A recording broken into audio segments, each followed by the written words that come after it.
Well, good morning. Welcome to Space Oddities. Thank you for joining us this early on this Monday morning.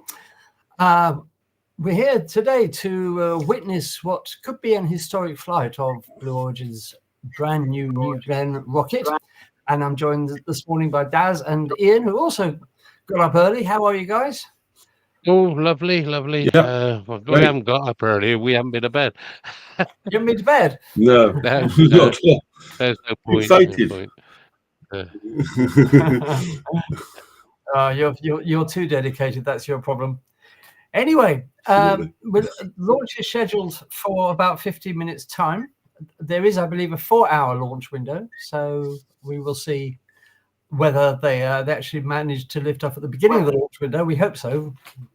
We don't want them lifting off at the end, because it means you're going to have to put up with us for 4 hours, which of course we wouldn't impinge upon anybody. So Blue Origin, New Glenn. So what we'll do first of all is to start with a quick look at the development of this rocket. Before we do that, just a few words. What is New Glenn all about? Well, as you may be aware, there has long been a rivalry between Elon Musk at SpaceX and Jeff Bezos at Blue Origin. And New Glenn is Jeff Bezos' attempt to try and wrestle some of that lucrative satellite launch market away from SpaceX. And whether that actually happens, we'll wait and see, because don't forget that last year SpaceX cornered 85% of all of the tonnage lifted into Earth orbit. So if New Origin want to try and compete with SpaceX, they've got a hard job ahead of them. So let's just have a look at where we are with New Glenn. So the timeline of New Glenn actually started back in 2012, when Blue Origin decided to design and manufacture their own engine, which they called BE4. Well, the BE3 as it was then. There may have been a BE2 and a BE1, but the development models were early ones, BE1, 2, 3, and now we're up to BE4. So let me get myself sorted out here, and we will have a look and see what's what. So the timeline started with the development of what would become the BE4 engine. Obviously, a crucial component for any rocket. The most important bit's the engines. That began in 2012. And then in 2015, Blue Origin actually announced plans for the New Glenn rocket, a heavy lift launch vehicle. Now, in terms of capacity, it falls somewhere between SpaceX's Falcon 9 and their Falcon Heavy. It's got a payload capacity of 45 tons and a 7-meter fairing, so it can accommodate quite large satellites. Then in 2016, New Glenn was officially unveiled.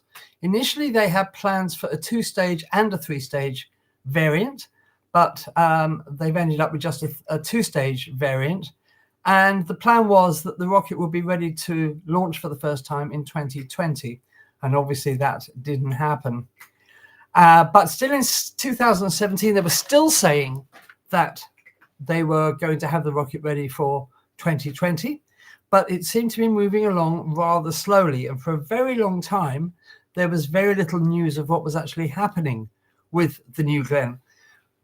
There's a very big difference between Blue Origin and SpaceX. SpaceX let anybody see exactly what's going on at any time. But Blue Origin are very, very secretive. They've kept a lot of the Blue Origin, the New Glenn development under wraps. So for a few years, we weren't sure exactly what was going on behind the doors of their factory where they were manufacturing the rocket.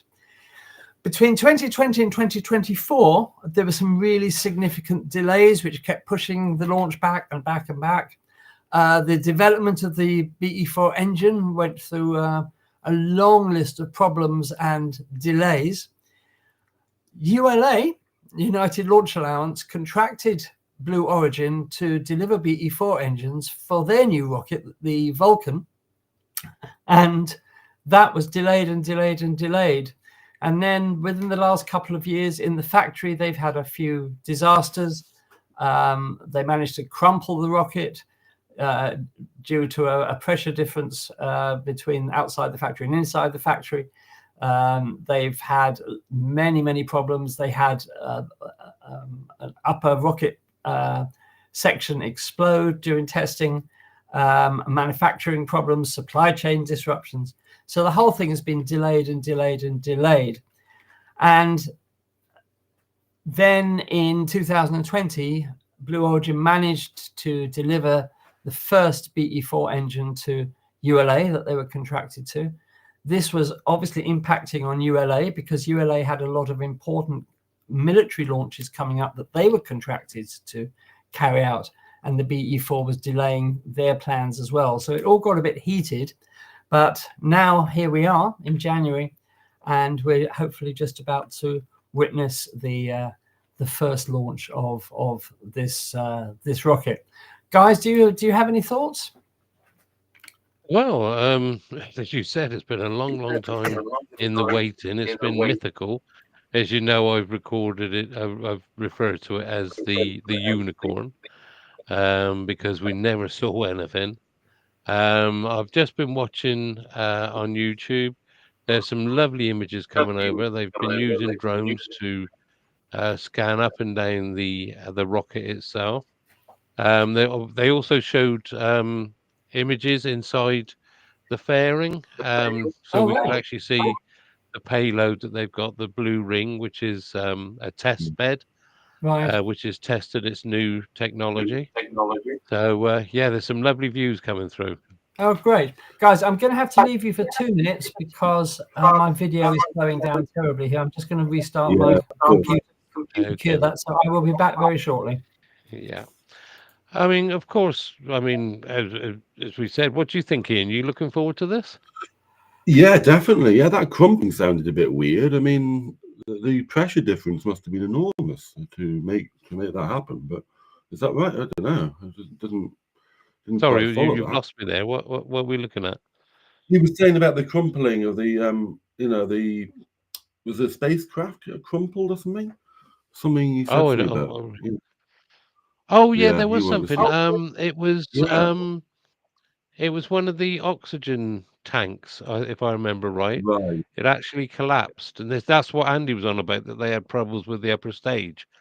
right. The actual fuel tank inside actually crumpled, so they had to totally re-strengthen everything. Yeah, they've had nothing but problems. No, that's mad, isn't it? They've also had problems with supplying engines. As Andy said, ULA are Yeah. using them, the BE-4s on their Vulcan, and they had trouble with development and long delays. But now on here they've got 7 BE-4s, which are on the main thruster, which is going to get this thing off the pad. And then we're going to have, and then the second stage is BE-3 engines, which are, of course, designed to act in the vacuum of space. So Well, right. the first stage, I mean, we're not only going to be looking at the launch tonight, but and of course, this is the first launch ever of a New Glenn. But also, they are going to try and land the booster back on a barge like they do with the Falcon 9 boosters out in the Yeah. Atlantic. So they're going for reusability, which is nothing but good. It really is good. Well, obviously, Um, absolutely. Yeah. That's brilliant. No, I quite yeah, like and that this top. is. Though, Oh no, it there's weren't nothing good. like that. Yeah. I mean, Yeah. eventually they hope to be. I think Blue Origin are looking also of recovering the second stage as well. So it'll be looking at making it virtually the 2 stages totally reusable. The whole thing So completely it's reused. this, That's brilliant. Yeah. yeah. I mean, reusability is the way to go. I mean, look how much it's reduced the cost of Falcon 9 flights, and this is why they've had so much success. Yeah. But yeah, they're working towards it. As Andy said, they have used. They are completely different from how Falcon 9, how SpaceX work. They basically build it test it. If it explodes, build another one, learn from what happened from the first one. And it's all been done in the glare of publicity. Yeah, that makes sense. And Yeah. but Blue Origin are literally, they test everything before they even think about flying. Right. And this is one of the reasons why it's so far behind. But tonight, well, hopefully this thing will fly. It'll get into orbit, and that's the main test of this. This is its first certification flight. It could have possibly, well, there'll definitely probably be another one, and maybe even a third one before to get full certification, because this is going to be used to launch military satellites, and of course they don't want things going wrong. Stuff going up as well. The Kuiper sats. Yeah, the Kuiper, which is Blue Origin's own constellation for the internet. So it's and of course, you know, Mr. Bezos is with Amazon. I see we've just lost the count. Have they withdrawn? How far away are we? What I'm going to do is I'm going to go over to. I'm just going to bring up the. We'll keep on talking. Yeah. We'll just bring up the screen. So 11:50. We got 6 watching. Yeah, right. Okay then. So I think I've got a delay on our screen because the count clocks on the other one saying 34 minutes. Yeah, as they have. Yes, 30. Sorry, it is. Yeah, I was watching our count clock. Yeah, 31 So minutes. as you can see, there's the. Well, like I said, we're getting different kind of things. Yeah. Yeah, time delays. So as you can see the new Glen on the launch pad. So what time have we actually got real time? It is. So it looks like they're going for 1/2 the hour. So we'll be half an hour into the actual clock. Yeah. I see Andy's back in. So hello. Yes. So we can. So it looks like they're going for 1/2 Andy. Yeah, just saw that. 1/2 the hour. So I mean, this is nothing unusual, of course, and yeah, of course this is the maiden flight of a brand new rocket. This is something they've never done before, so perhaps we can expect delays. But as far as the significance of this launch goes, as I said earlier, Blue Origin are really going to have an uphill struggle trying to compete with SpaceX, but they have indeed already nabbed several major government contracts. And yes, indeed, including, and this is where it gets really strange. Daz and I have always found it really strange that a rocket that has never flown, that was in development, has already been granted major contracts. The latest one, which is a bit strange, viewers, I don't know whether you've been following the story of the Mars sample return mission. But basically what's happening is that the Perseverance rover on Mars has been taking absolutely vitally important rock samples on Mars with the idea of returning them to the Earth. And it's been sealing those inside tubes and leaving them on the Martian surface as it goes to be collected and returned to Earth at some date. Now, NASA themselves were going to mount a mission to do this, but because of cost, which I think it ran to about 8 or 9 billion, didn't it? Something like that. The NASA watchdog, if you like, the people who oversee NASA's money and what they're spending it on, turned around and said, no, this is not acceptable. It's far too expensive. So NASA basically asked other companies to come up with ideas for returning these crucial rock samples from Mars. And one of the companies they've asked actually is Blue Origin, which is really strange because you have to remember, Blue Origin have never, ever in 25 years of existence even got anything into orbit. And all they have is the New Shepard, their tourist rocket, which goes to the edge of space and gives rich people a lovely chance to get above the atmosphere and to see the Earth. That's the only vehicle they've got. It's the only thing that they've ever flown from Blue Origin. And yet they've been granted government contracts for all sorts of things for a rocket that didn't even exist. And we've always found this really strange. But my own personal opinion, for what it's worth, is that Jeff Bezos is very keen on suing people if he doesn't get what he wants. And we saw this with the awarding of the human landing system for Project Artemis to land people on the moon, that Blue Origin were not selected. Instead, SpaceX were awarded the contract to develop a lunar version of their Starship. And Jeff Bezos actually took NASA to court, and there was a court case. And so he's very litigious, is Jeff Bezos. He's got his lawyer on speed dial. So my own personal opinion is that NASA are frightened of him ending up in court again if Blue Origin doesn't get selected for the sample return mission. I mean, I may be totally off with that, but that's just how it seems to me. So there we are. And if you look at the launch roster of Blue Origin for New Glenn, they've got quite at least 2 or 3 launches, I think, coming up this year, haven't they, Daz? They've got them booked, but of course, everything depends upon this flight.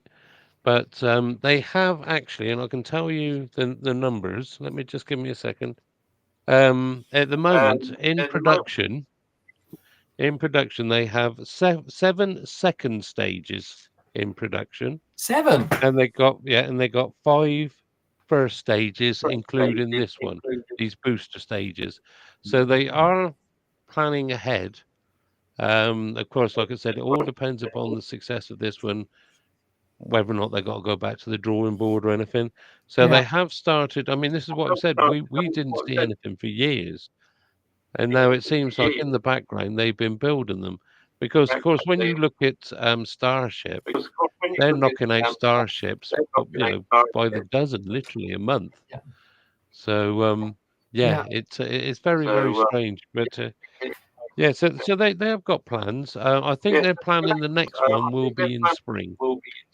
Daz, can I just stop you for a second? There's an echo on the sound coming from somewhere. Exactly, I could hear it as well. Yeah.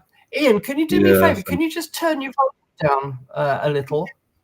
And let's see whether it's coming from you. We obviously don't want to. Right. Let's try again, then. Okay, let's try again. Yes, I think that's gone now. Yeah, I think it's coming from yours, Ian. Right. Sorry about that. But so they have been building in the background.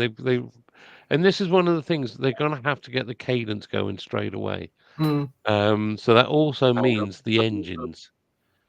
But because we got to remember, they're not just building engines for the New Glenn, but they're also building them for the Vulcan Centaur, the ULA thing that you mentioned. So. But I mean, this was really indicative of Blue Origin's secrecy, that they were busy building second stages and we didn't know anything about it. Whereas, as I said, with SpaceX, we always know in minute detail exactly what they're doing. We know what they've got in production. We know, what's going to come out of the factory next. The SpaceX are incredibly open, and they always have been. They've always let anybody basically film what they're doing, and they've kept the public up to date with announcements. But Blue Origin have been so tight-lipped about the development of this rocket. And I really don't see the point. I mean, perhaps Bezos is worried, about competitive advantage, and he doesn't want to give his secrets away to other companies. But it's so different to the way SpaceX do things. I mean, they might have 100 New Glenns in production, and we probably wouldn't know about it. So but I think at the end of the day, I think SpaceX enjoy an incredible amount of public support, don't they? I mean, if you go on YouTube, anything to do with SpaceX, the public absolutely lap up. But there doesn't appear to be that much interest from the public in what Blue Origin are up to, because, they are so secretive about it. And I think it's a bit of a shame, really, because, we all love to take part in what's happening in space. But, it's not easy with Blue Origin to work out what's going on. But anyway, I won't labour the point, but we will wait and see. Perhaps things will change. So as regards the Starship, we hope you're going to join us on Wednesday for the 7th test flight of the Starship. We'll be bringing that to you. Launch is scheduled for 10 o'clock in the evening, UK time, on Wednesday. We'll be going live at 9:45 UK time on Wednesday to bring you the 7th test flight of the Starship. And that's going to be a truly amazing mission, because obviously we've seen 6 test flights up to now. Each one has been getting better and better and better, and major improvements have been made as each one has happened, and SpaceX have looked at the results and designed out problems that they had. But this one on Wednesday is going to be something else, because not only is it the flight of a brand new version of Starship, the so-called Block 2, they're going to try and release 10 simulated Starlink satellites. And by satellites, simulated satellites, I mean that they are so-called test masses. They're bits of metal, basically, that are the same size and mass as the Starlink satellites. And they're going to try and release those from the payload bay, one after the other, to simulate the release of Starlink satellites, because really that is what they want Starship, at least initially, to be involved in, deploying their Starlink satellites. And that's going to be really exciting. Also, they're going to be testing some new tiles on the thermal protection system, the heat shield, if you like.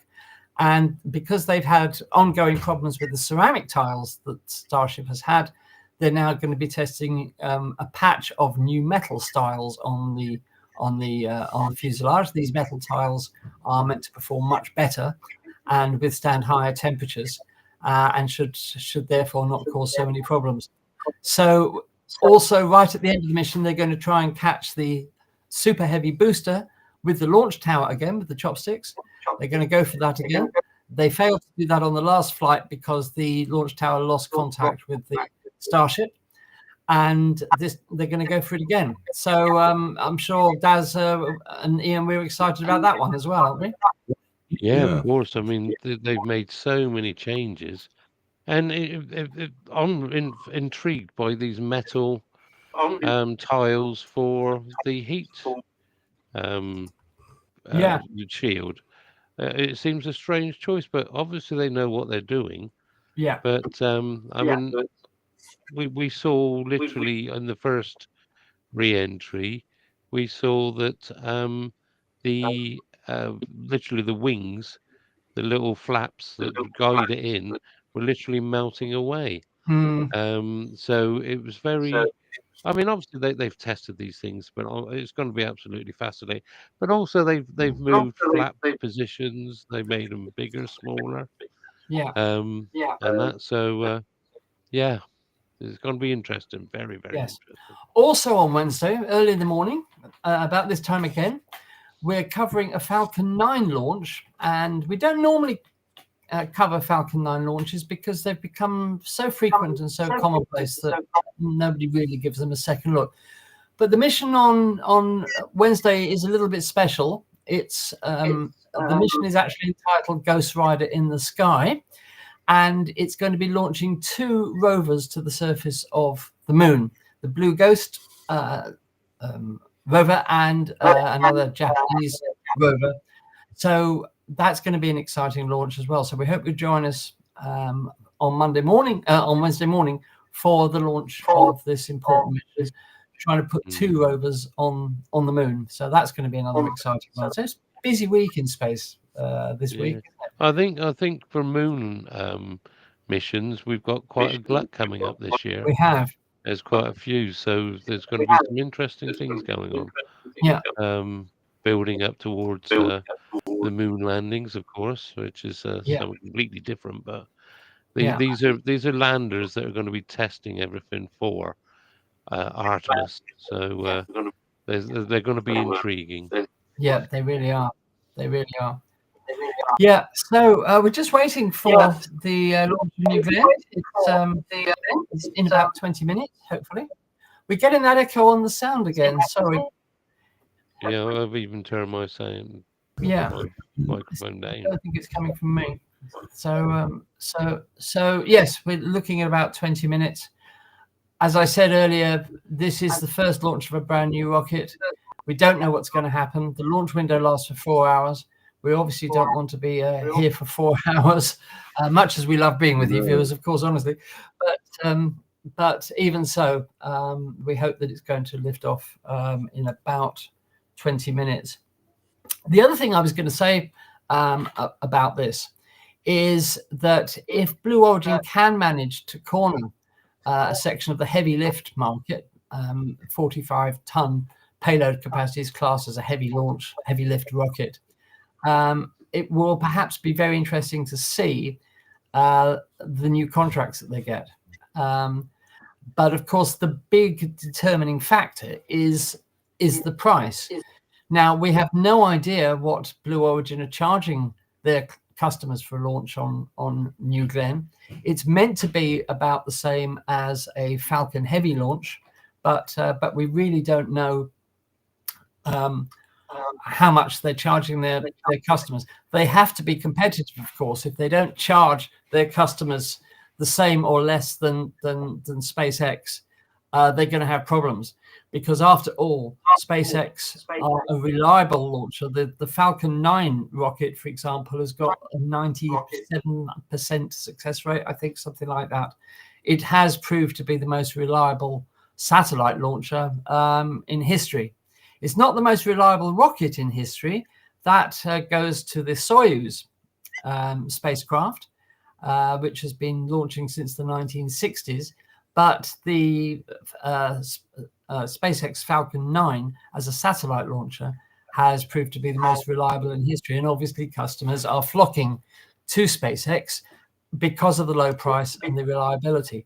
So Blue Origin really have got an uphill struggle to try and capture some of that market and wrest it away from Elon Musk. Competition, of course, is always a good thing. We need more competition in the space industry. So let's hope that New Glenn delivers some of that and encourages other companies to start developing their own vehicles. And talking of that, we've got Rocket Labs developing a new rocket called the Neutron, which is meant to be having its first test flight towards the end of this year. The Neutron is a very interesting rocket. Again, it's a heavy lift rocket, and it has a really interesting design. For example, the fairings, which on all the other rockets are ejected from the second stage and then fly back to Earth, and in the case of SpaceX, are recovered and refurbished and reused. The Neutron has a design where the front of the rocket opens like a flower petal and the fairings remain attached to the rocket. So very James Bond.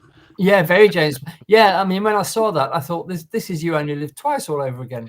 It is like that vehicle in You Only Live Twice that opens at the front and swallows American and Russian spacecraft. So that's a really thrilling rocket to look forward to. And of course, we'll bring you everything to do with that when we can.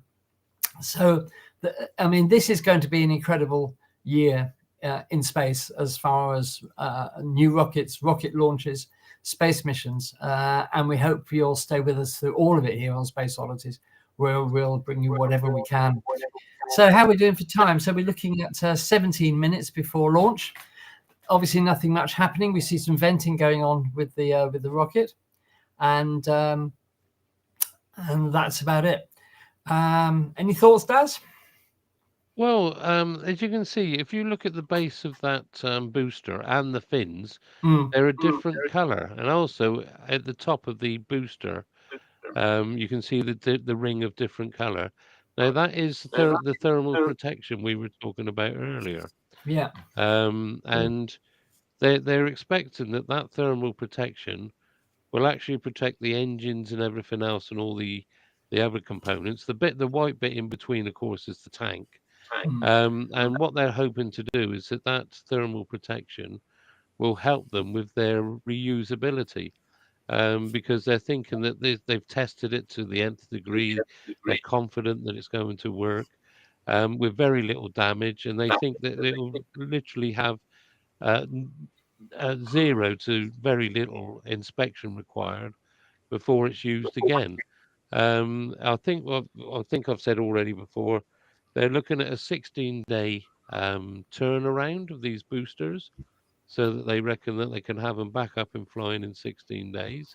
And that these thermal protections and these boosters are designed at the moment, or the thinking is that they're looking at, if they can get 25 launches out of it, then that's what their target is. But they are actually looking at possibly flying them up to 100 times, which seems a bit, But then again, just look at Falcon 9s. I mean, the boosters there, they're just breaking record after record after record. So a lot of thought has gone into this, and of course, if they can get the second stage also to be retrievable, then you've got a rocket that's actually going to give the Falcon 9 a run for its money. Yeah, absolutely. So, because reusability brings the cost down, remarkably. But Yeah. yeah, They've just I mean, pushed do we the want to countdown back, by the way. Sorry, Ian? They've just pushed the countdown back about 35 Oh, yes, minutes. they have moved the countdown back Okay. again. Yeah. We're now looking at launch in 35 minutes. We thought this would happen. As I said, it is the first launch of a brand new rocket, so nothing is written in stone. Yeah. So I mean, so these what I images suggest we do, guys, what I suggest we do is to have a break for some coffee and come back a little later. Yeah. Yeah, Right. no problem. We have a 10-minute Okay, break. just give me 1 second before we do that. I'll leave this running so that people can watch it. I can put the sound on if they want it. Yeah, just give me 1 second and I'll sort that out.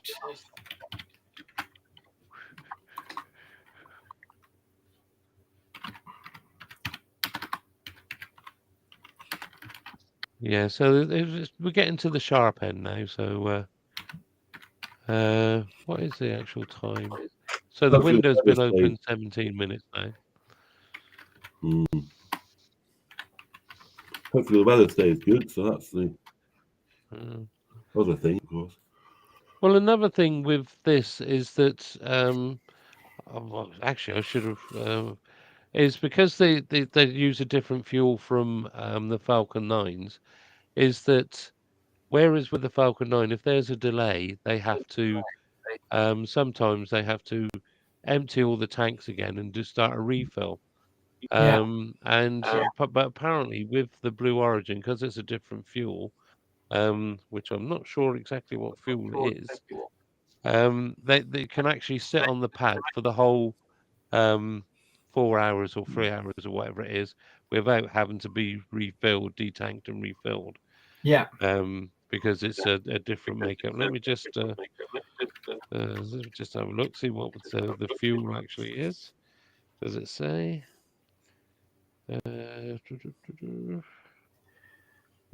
Mass.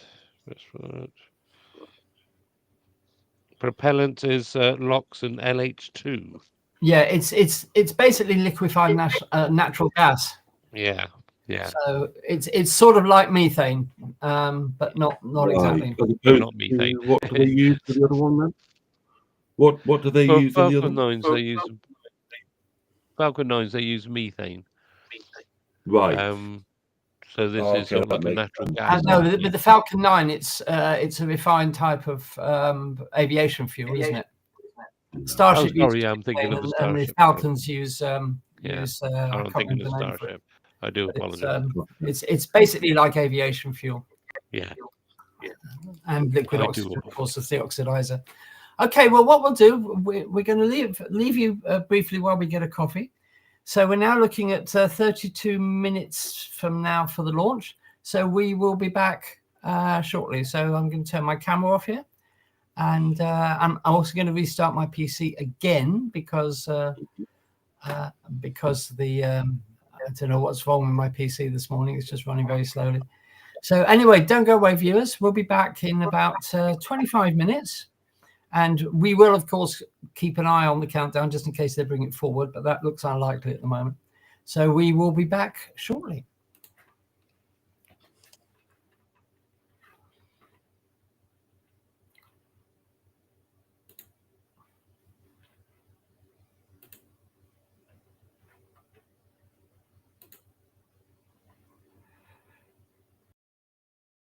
specified transgressions against you.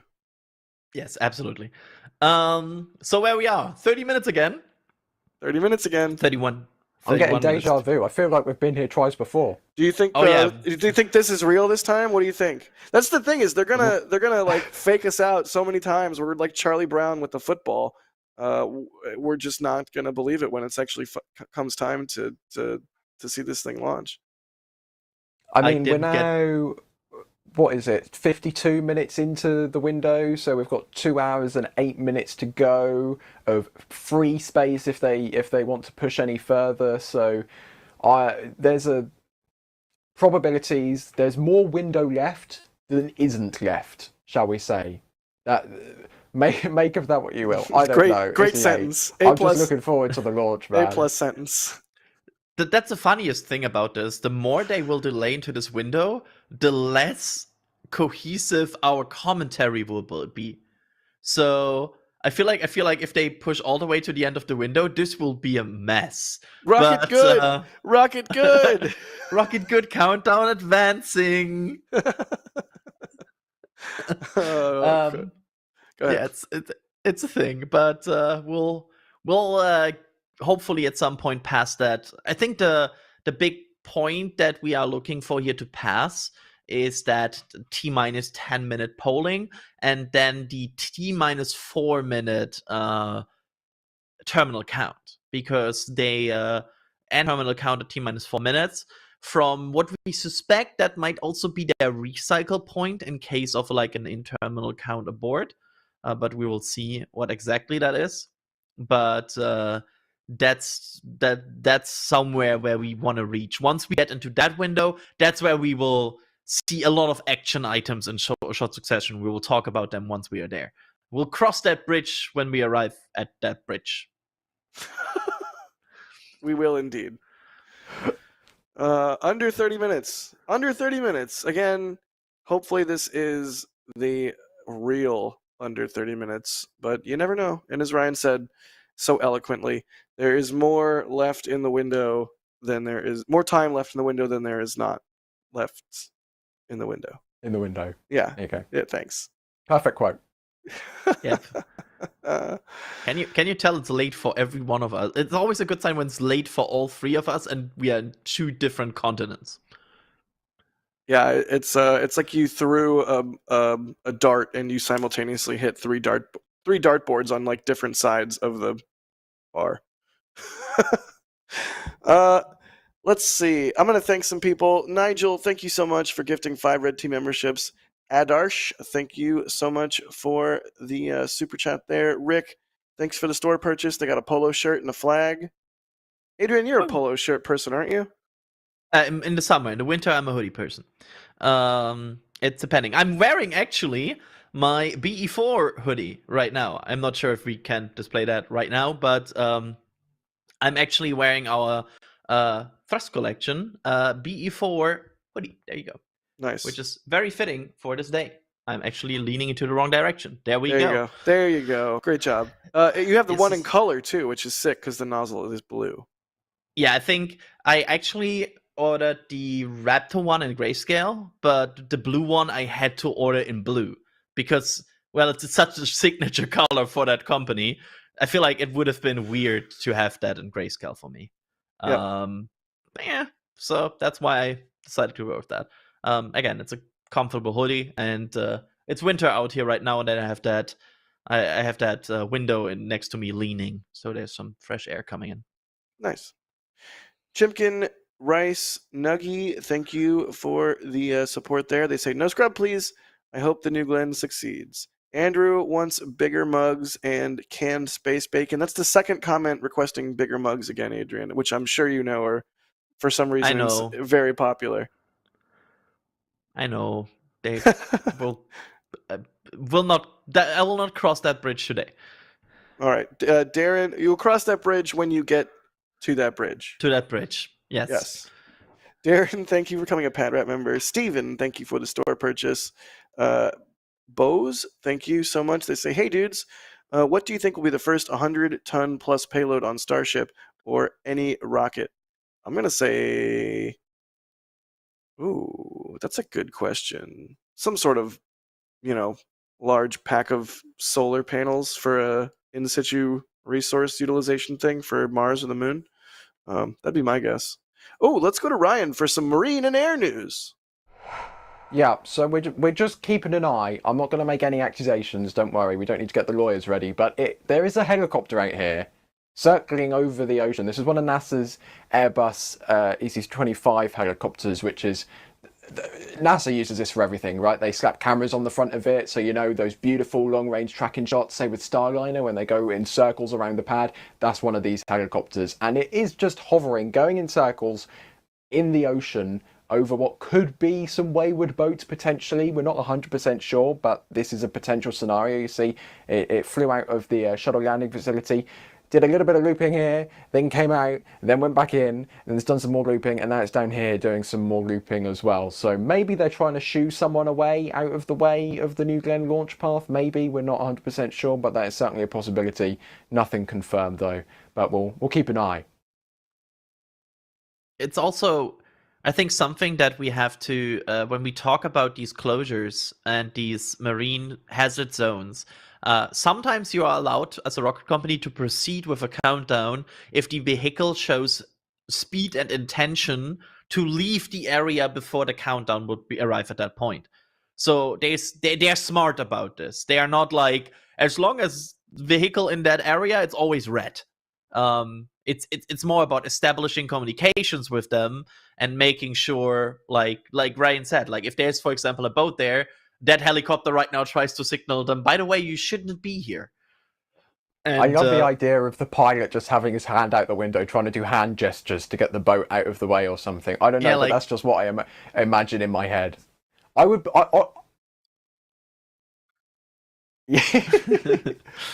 no boat driver, but I would imagine that the arrival of a helicopter very close to your vessel could signal that perhaps you don't want to be in that location anymore.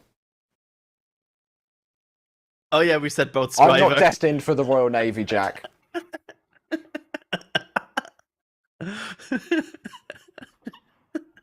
Sailor? But there's no sails on it. Well, there might be sails, I don't know.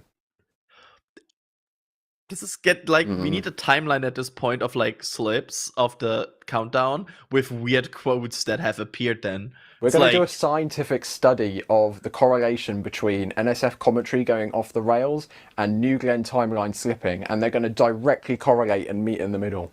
Yep.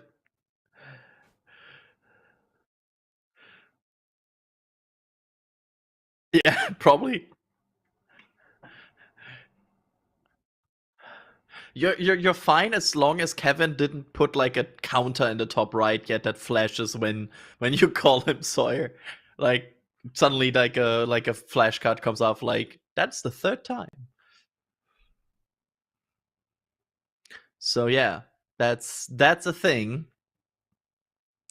And we are at this point 23 minutes away. We are just arriving at that next weather briefing in 3 minutes from now, which is gonna be interesting because there's clouds in the area, as we have heard from Ryan before, and there is of course the situation with the recovery weather is probably cleared at this point. They wouldn't measure every 2 minutes how the waves are right now and be like, no, now the waves are fine. Right. They'll probably have some sort of expectations, right, Jack? Yeah, that would be my guess as well. Sorry, I was talking while muted. I'm a gigantic idiot. I saw chat. Chat let me know. Thank you, chat. I'm the world's largest idiot. But rest assured, I am now consuming more caffeine. Caffeine load is... Oh my god, is that Jupiter? Is that a shot of Jupiter? Either that or a traffic light on yellow. No. You can see the Jovian moons. That is... At least 3 of them. That is so cool. Whose shot is that, Kevin? That's from Wade. That's from Wade? That's cool. Heck yeah, Wade. That's is a really, neat really shot. Cool. And back to New Glenn. Yes. 21 minutes to go. Please let this be real this time. I would be so happy. Look how shiny that fairing is. It's beautiful. It's absolutely It's so beautiful. weird seeing a fairing that hasn't been flown before. It is. Yeah. Do we think they'll do any sort of fairing reuse at some point? I mean, we did see them sort of play in the bathtub that is the turn basin at KSC with some fairings on some of our KSC cams over the years. Yeah. I mean, I have a hard time them starting the experiment and also seeing on a SpaceX front that it works and then be like, nah, let's just throw this 6 million, 10 million, whatever fairing away each launch. I think we will see that down the line, that they will recover fairings. Blue Origin seems like that kind of company that really wants to go for that. Ryan, do you have other opinions about this? I agree with you 100% because, as we saw when we got that internal camera, these fairings big, you can fit a lot of stuff in those fairings, and not bringing them back is, well, if you do bring them back, you can save yourself a couple of dollars here and there.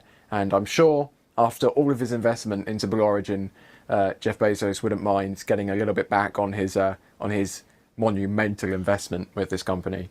I mean, if Kuiper can deliver, that alone should be pretty huge. And then if Amazon can succeed if Blue Origin can succeed on what they have said is one of their stated goals of building all of this out, is to improve life on Earth and move heavy industry off of Earth. And if Blue Origin can be part of utilizing asteroids, mining in space or building some sort of large space hab, orbital reef is still a thing very much. So it's gonna be really interesting to see what this vehicle does, and it's gonna take a lot of flights, that's for sure. And that's one of the things that Blue Origin, where SpaceX talks a lot of Mars, that's their headline message. Blue Origin has very ambitious goals regarding in-space manufacturing, right? And in general, a LEO to MEO infrastructure. They and are economy. very much about, yeah, exactly. They wanna use LEO to MEO for potential manufacturing processes that you maybe don't want to do on Earth, for example. That's on a presentation that Jeff Bezos did a few years ago about kind of goals of Blue Origin. So just to give that kind of context, when SpaceX says they want to go to Mars, Blue Origin says we want a LEO economy. That's their headline, kind of. And both are really meaningful pursuits. Like, yes, we should go to Mars, but yes, we should also have a low Earth economy, an economy in space.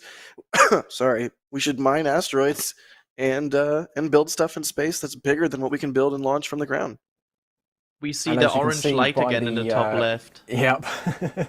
The clock has shifted yet again. We are now just over 33 minutes to go. So, Jack, I don't know if you want to say it again, but for the fourth time today, we're going to be at T-minus 30 minutes and counting. All right, so now looks like 2:07 is the new T0. Again, I'm going to keep saying this. If it keeps happening, I'm going to say the same thing every time because it bears repeating. This is a brand new rocket. Please be patient with it. We all knew what we were getting into for this, and if we didn't, hopefully we've set the table and set expectations appropriately throughout the stream. First flight of a brand new rocket. That is not something to take lightly, and there is a 3-hour window tonight, so there is still plenty of time in the window. And you know what? If it doesn't go tonight, that's fine too. Hopefully it does. Hopefully we see those BE4s light up like you can see in that footage right there from the hot fire test, and hopefully we see New Glenn lift off the ground in just about 32 minutes. For real this time, for realsies, no take-backsies, but we'll see. We'll see what happens. A modern life poet once said, "There's still more window left than there isn't." Yeah, I know some. I'm a really fortunate guy, Adrian. I know and work with some really smart really eloquent people who I'm just like, they say things and I'm just like, I will never say anything that well put together. And one of those people is Ryan, and that's why we love him. I can confirm with a T0 of 707 Universal, 207 Eastern, there is more window unused left than used window in the window. When does the window close, Ryan? So the window is 3 hours long. It closes at 4 a.m. Eastern time. That's 0900 UTC. Mental arithmetic at 6 a.m. What could go wrong? It opened at 1 o'clock in the morning local time, 0600 UTC. So with a T0 that it is in 30 minutes time ish and change, there's still more window to go than has been used so far. Hopefully that makes sense. That makes sense. Although when we get to 207, there will not be. Yeah, I'm excited to cross 30 minutes here again. I am as well. We're at 30 minutes and a half. Let's as we're looking at these awesome shots from Blue of New Glenn going vertical, let's take a look at how we expect the visibility to go for this launch. Ryan, you want to take us through that per chance?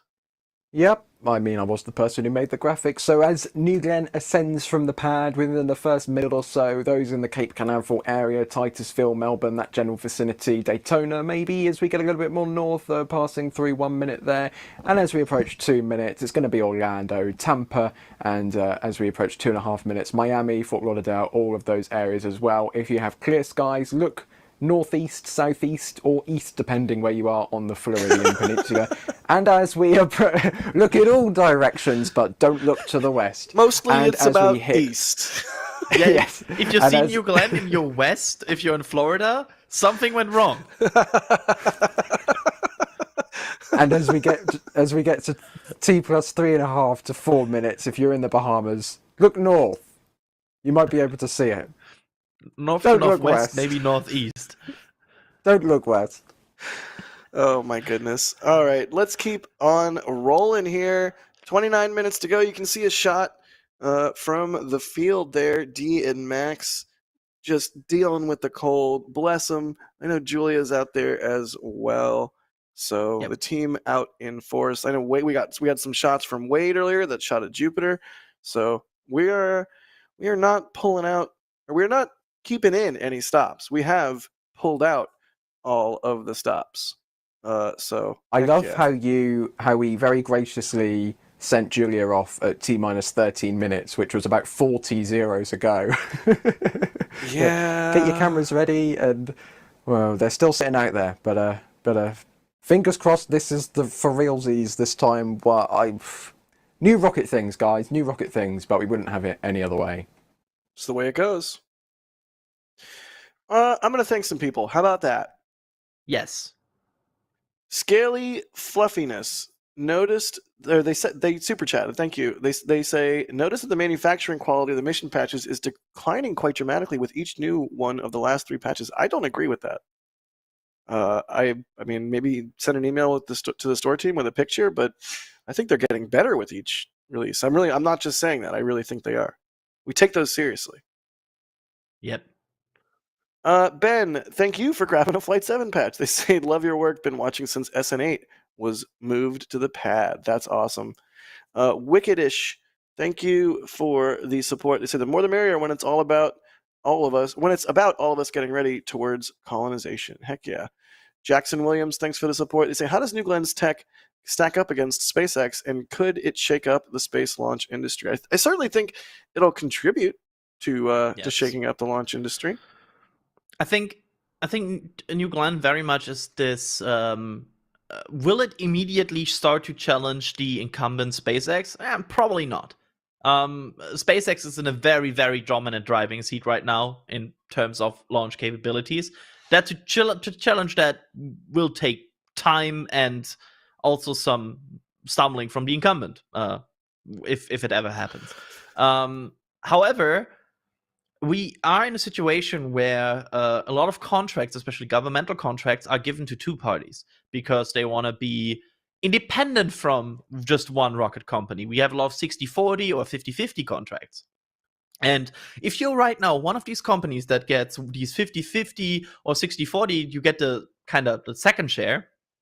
That's where I would start to get worried about my position, because New Glenn is a ambitious, usable launch vehicle. So that's probably bringing you in a situation where you might have suddenly not only Falcon 9 and Falcon Heavy and Starship from SpaceX, where you compete against, but also New Glenn from Blue Origin. And if you're in that position, that might change the market. Yeah, fair.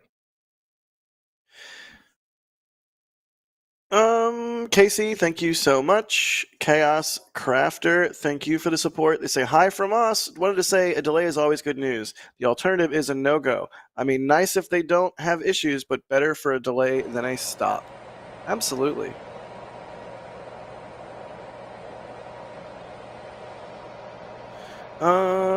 Mikey LCR, thanks for gifting 10 Red Team memberships. Drew Nar, thank you. They say Finards instead of Canards. Slarty Bartfast, good reference acknowledged there. Thank you. Anonymous we with have pet sounds. Ooh. I think. Ooh. Now I just want to listen to that. But we can't just listen to that. But we will, when it comes game time, hush our mouths so we can hear the glorious sound of this thing coming alive and lifting off the pad. Anonymous grabbing some thrust collection stuff from the store, some stickers and a mug. They say, work starts in 5 hours. I'll need 4 to calm down if they land. No sleep till launch. Hella no sleep if it lands. First world problems. Yeah. I can tell you, one person that was very unfortunate with his timing made an appointment in 7 hours from now to refresh his driver's license. And I don't know why I did that.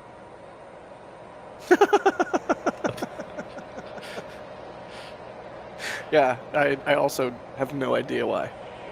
Yeah, it's bad. Man's on Mars. Ooh, listen to that. Aha. That's some proper venting. Yes, and wenting. And venting. Say nuclear vessels. Nuclear vessels. That's the best thing you've ever said on stream. Thank you. Man's on Mars, thank you for the support. They say, who are you trusting to grab the joystick and take control of your New Glenn for landing on the drone ship for the first time? Gary Sinise or Kevin Bacon? I'm going to go with Gary Sinise for sure. Ryan, do you have any thoughts? Do you even know who these people are? Are you even here? I know who one of them is, and I know one of them stirred the oxygen tank, so maybe the other guy? All right, fair. Adrian, thoughts, if any? Also, sick drone shot, I think. Yeah, drone shot. That's a drone or helicopter? Or helicopter, yeah. I mean, helicopter's just big drone. Let's not. let's not go down that rabbit hole. Is a taco a sandwich? Yeah. No. Don't actually. No, answer. but just Google the cube rule. There's a rule for this. Yes, there is. God, we were talking a lot about the Erector earlier, and seeing it in these pad shots, it's just a beast. It's just gorgeous. I hope it flips back significantly, because to my knowledge, some of the remotes are otherwise a bit occupied by the TE.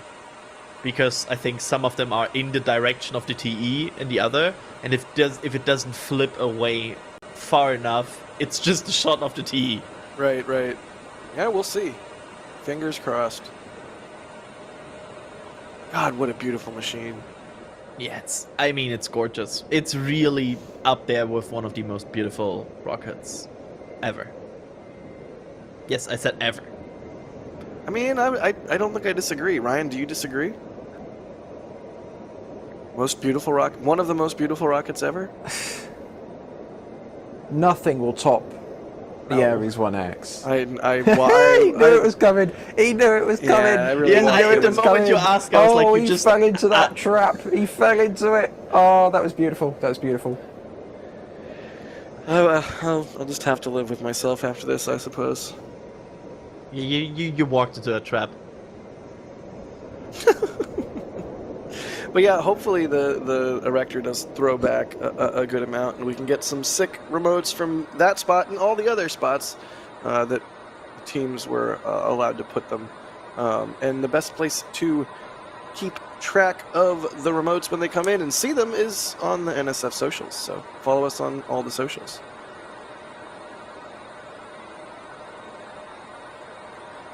Look at that. This beautiful machine. Yeah, I'm just sitting here watching it, like, I'm getting kind of Artemis 1 vibes here, you know, when the engineering cameras we had, and we had Philip on, and he was, you know, Philip's smooth voice talking us through all the little hydrogen and oxygen vents from SLS. I'm getting this from New Glenn right now. Just, you can see, we don't get this close-up access unless it's with official cameras, and you can see the texture in the second stage. You can see the texture in the materials and the vents, and it's just, you can tell close up this is a machine, and it is alive, and it's breathing, or it's not really breathing, but it's venting, and it's just beautiful. This is a beautiful machine that Blue Origin have built, and it's, you can see it's, I'll use the word again, this rocket has texture. It's not just a smooth tube of aluminium or something like you would imagine in Kerbal Space Program. Part of that is the second stage is insulated, right? Because it is Hydrolox, unlike the first stage, which is LNG-alox? Natural gas-alox? Methalox. Yeah, it's Methalox. They can still call it LNG, it will still be Methalox. Yeah. At the end of the day, it's all just branding, so we might as well just call it methane. Yeah, no, I was being mostly sarcastic, but you're right. To put it in a way that perhaps your generation, Ryan, would understand, it's giving Artemis. Is that how the is that how the kids? I mean, according to NASA, I am a part of the Artemis generation. So you are. There you go. Heck yeah. Just mind-boggling cool to see New Glenn frosty and waiting to launch. We're under 20 minutes now. Hopefully for the last time, but we'll see how it goes. Yeah, Rocket doing new rocket things, Jack. It is new rocket. I'm always nervous. We were here before. Oh! Whoa! Oh, that is, buddy. Is that like infrared or something? That's like a thermal camera. It looks like a thermal, like a FLIR camera looking up at the engines. Let's go. You can see like the channels of prop cooling the BB4 engines. I almost feel like you can see vapor. You can see vapor coming out of the. Yeah. You can. I think you can even see the vault lines. No, Blue, go back. Go back. Yeah, go back. I want to see it again. Oh, buddy, 18 and a half minutes. That was fantastic. Oh, look at, you cannot even see the writing on the rocket anymore because it's frosty. So frosty, yeah, wow. I'll say it again. Look at the texture of the frost. I love it. I'd love to, maybe not lick it, but I definitely love to touch New Glenn right now. Just, it's so fluffy. Do not lick the rocket. Although it is at lick 36, so I get it. Yeah, absolutely. I mean, love to be the way fair, that the condensation and like the vapor just like wicks off the sides of the cylinder from whatever direction the wind is going. Like it's beautiful. A fully fueled rocket ready to do some work is beautiful, regardless of who built it. Also, I want to already in advance say goodbye to this camera. Because that camera looked close. Yeah. I wonder if they were waiting for the static fire to install that camera, because that might be part of the expendables for this mission. They're expending the second stage, they're expending the fairings, and they're also expending that flame trench camera. Yeah, I feel like that flame reusable trench rocket, camera, expendable camera. Yeah, very expendable camera. Oh, that's look at that launch pad there. I'm getting to the point where I'm practically at a loss for words. This is so dang exciting. Yeah, it's the tingling feeling again. It's the somewhere below 20 minutes. We are getting there kind of feeling. That certainly is starting to kick. Welcome back, everybody. We're at T. Yeah, I did begin drinking another Red Bull, and I don't know if it's that or the fact that we're like 16 and a half minutes to go, but my heart is racing. My heart is racing, and I really hope they don't push it again. But even if they do push it again, which they haven't yet, plenty of time left in the window. But let's see what happens. 16 minutes to go. Do we want to hit like the timeline kind of things? Like the next thing, I think, off memory alone, is there's a 10-minute hold, Adrian? No, the holds. There was a bit of a hold confusion. Apparently. Oh, right. They changed. Yeah. Okay. Right. Go ahead. Yeah, they changed the timeline.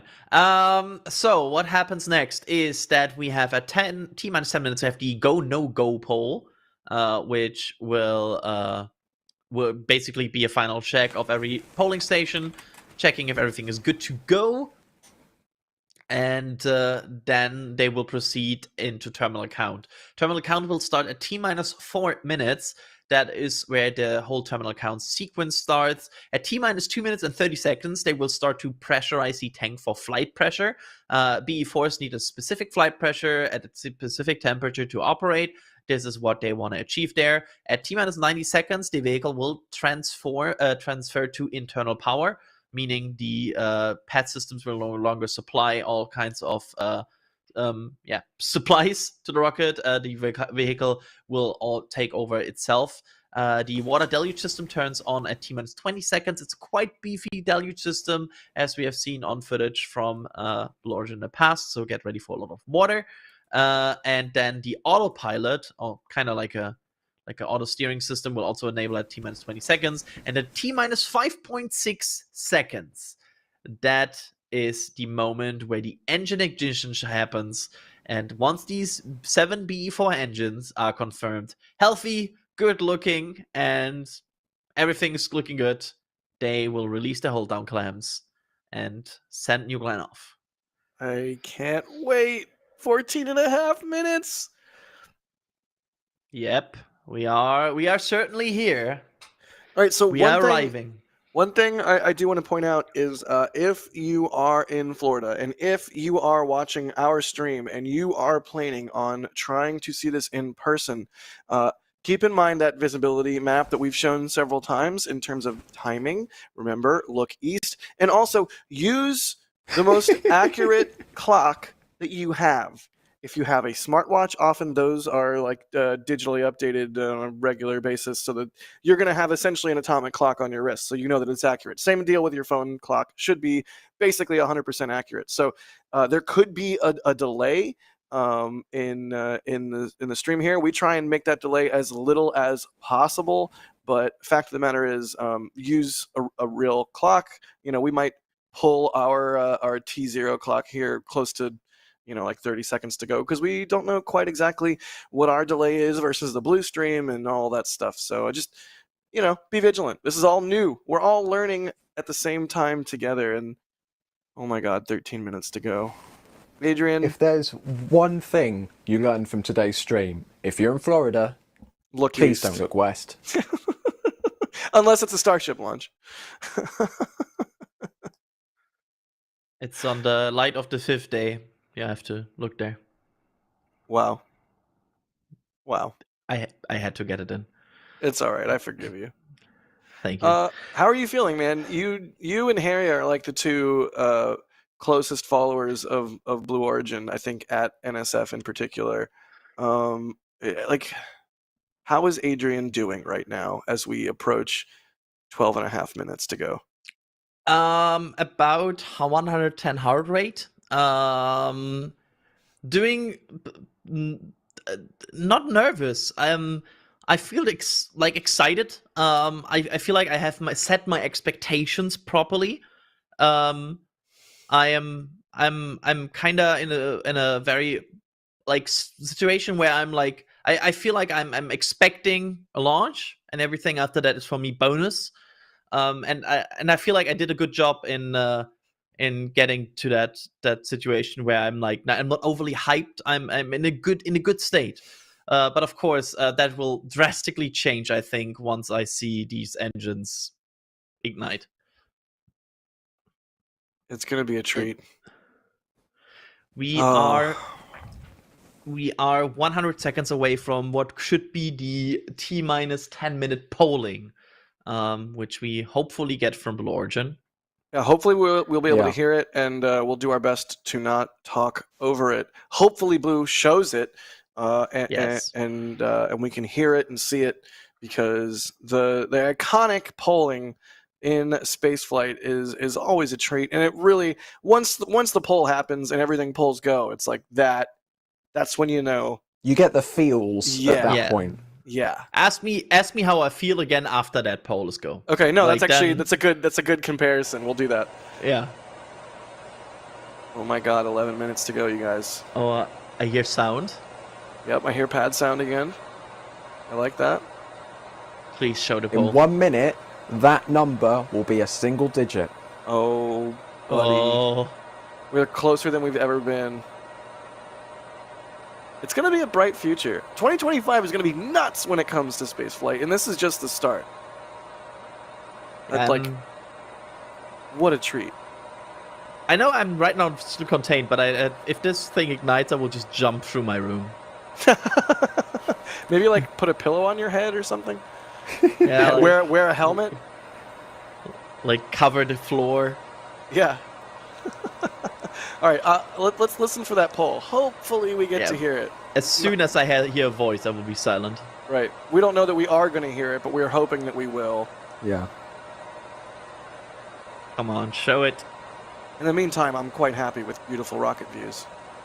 That fairing is so shiny. So crispy new. I think Adrian's excited. I think he's a little excited. I am. Another drone shot. Love it. You can see the flare stacks, 2 of them right there. There's also 2 more. Really beautiful. In the background. Yo, this is going to be...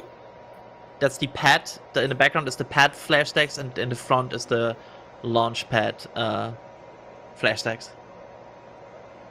This is going to be a sick shot at liftoff if the drone is still in this area. Yep. I'm also worried about that flare stack because I've seen flare stacks that close before that have been damaged by a rocket. Yeah, somewhere, maybe in South Texas, perhaps. Yeah. Rip that flare stack. Okay, welcome back, guys. Can you just 9 minutes to go. 9 minutes to go. Jack, I would change that to 29 minutes to go because that clock has updated once again. And once again, we are under half an hour until launch. And this is not something. This is not something unexpected. We still. Right, so welcome back, viewers. Thank you for staying with us. The countdown clock has just reset again. So we're now looking at a minimum of 30 minutes until the launch of New Glenn. This was, as I said earlier, this was to be expected. The brand new launch of a new rocket. So it's going to be a matter of we don't know what's going on. We don't know when it's going to launch. We'll just have to wait and see. And any thoughts, Daz, about this? And can you hear me, Daz? We've just had just had to unmute. This is our 4th pushback. It's to be expected. We're going to get some delays, but it's a waiting game. It's a waiting game. We got down to 10 minutes, which is when they would have done the go no go poll. Obviously we didn't hear it on the link, but obviously maybe something in the go no go poll is brought it to a halt. It just seemed very strange that we just got under the 10 minutes, which is when they start that poll, and then it's pushed back again. So well, it's just a matter of waiting. That's the thing. It's frustrating, but there you go. Yeah, indeed. Yes. So there's nothing more we've got to tell you at the moment. The countdown appears to be progressing. That hasn't been cancelled. No. So there we are. So just while we're waiting for things to happen, don't forget that on Wednesday morning at 6 a.m. UK time, we have the launch of a Falcon 9 carrying two brand new rovers to the moon. So please join us for that early on Wednesday morning if you can. We'd lovely to have your company. And also the same day on Wednesday at 10 o'clock UK, we have the launch of the Starship Test Flight 7. So we'll be covering that as well. So we hope that you can join us for both of those events on Wednesday. We obviously have a long day on Wednesday. Just having a look in the chat. Who have we got in the chat? Hello, Graham. Nice to see you. Hello, Marcus. Thank you for joining us this morning. As I said, we've not got much to tell you. They keep resetting the countdown clock by 30 minutes. The launch window does extend for 4 hours, and we are now an hour or more into the countdown, and we're just waiting for things to happen over in Florida. So that's it. We're just sitting here waiting for things to happen. But the good news, of course, is that they haven't cancelled it. It hasn't been aborted. They're still progressing. And we don't know, why they keep resetting it. But as I said, they've never done this before. So we'll just have to wait and see what happens. While we're waiting for that, can I just remind you that the Space Oddities website is now live. We'd love you to visit our website and have a look around. Let me just show that to you. So this is the Space Oddities website. On the website, as you can see, you can keep up to date with our schedule, what we've got going on in the coming weeks. And you'll find all sorts of things on the website. So the address of that is https://spaceoddities.space. Just let me put that up on the screen for you. https://spaceoddities.space. And we'd love you to visit and see what we've got. You'll find some of our videos on there. You'll see that we've got a section where you can meet us and find out about each of us. Let me just take you on a quick tour. So we've got some of our videos. We've got selected videos. We've got our Astronomy Basics series. We've got our Space Bites series, for example, here. We've got our Astronomy Basics series, where you can learn about different types of astronomical objects. And we've got a selection of our videos from the channel. Of course, on our channel, we do have more than, getting on for 500 videos, I think it is now, about everything to do with the universe. We do try and cover just about everything we can. We've also got this thing where you can meet the team and find out about each of us. So we hope you'll have a look at that. We've also got the viewers gallery, where you can see images that our kind viewers have submitted to our weekly galleries on our live stream, for example. So do go and have a look at that as well. We've got lovely images that our viewers have taken, and you can click on any of them to find out the details. Don't forget, we also publish a free magazine every 2 months, which Michael Bryce produces for Space Oddities, called Capcom. And this is a free magazine that covers all aspects of spaceflight and rocketry. It is totally free. You can subscribe to it by simply sending an email to capcom@spaceoddities.space, and you will be added to the subscription list. And it will be mailed to you in the form of a PDF every 2 months, and completely free. And it's a really, really good read. And we thoroughly recommend that you have a look at that if you're at all interested in spaceflight or rocketry. And there we are. At the moment, we've also got 2025 in space, with all of the big events coming up this year. And of course, we've also got the merchandise, where you can go to the Space Oddities shop and on the web, and have a look at our merchandise with all of our t-shirts and hoodies available there. So that's our website. We will be adding more features to the website as time goes on. But if you do want to keep up with what's going on Space Oddities, this is the place to do it. I'd like to draw your attention to a very special event we've got coming up on the 4th of February at 2 p.m. UK time in the afternoon. You may remember the Polaris Dawn mission back in September, which was a totally private space mission paid for by the billionaire Jared Isaacman, where 4 astronauts went into space, carried out a wide range of experiments, and raised hundreds of millions of dollars for St. Jude's Children's Cancer Research Hospital in the US.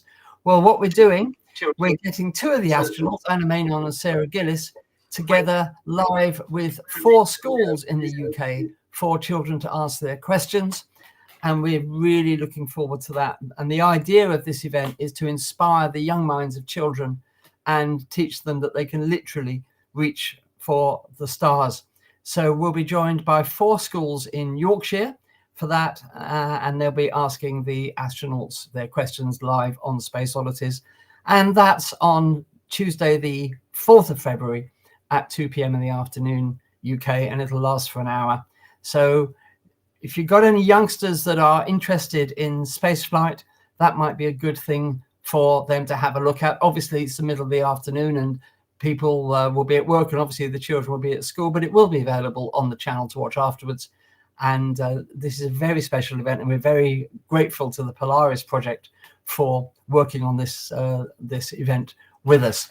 So there we are. So that's the Space Oddities website. As I said, we will be adding more to it as time goes on.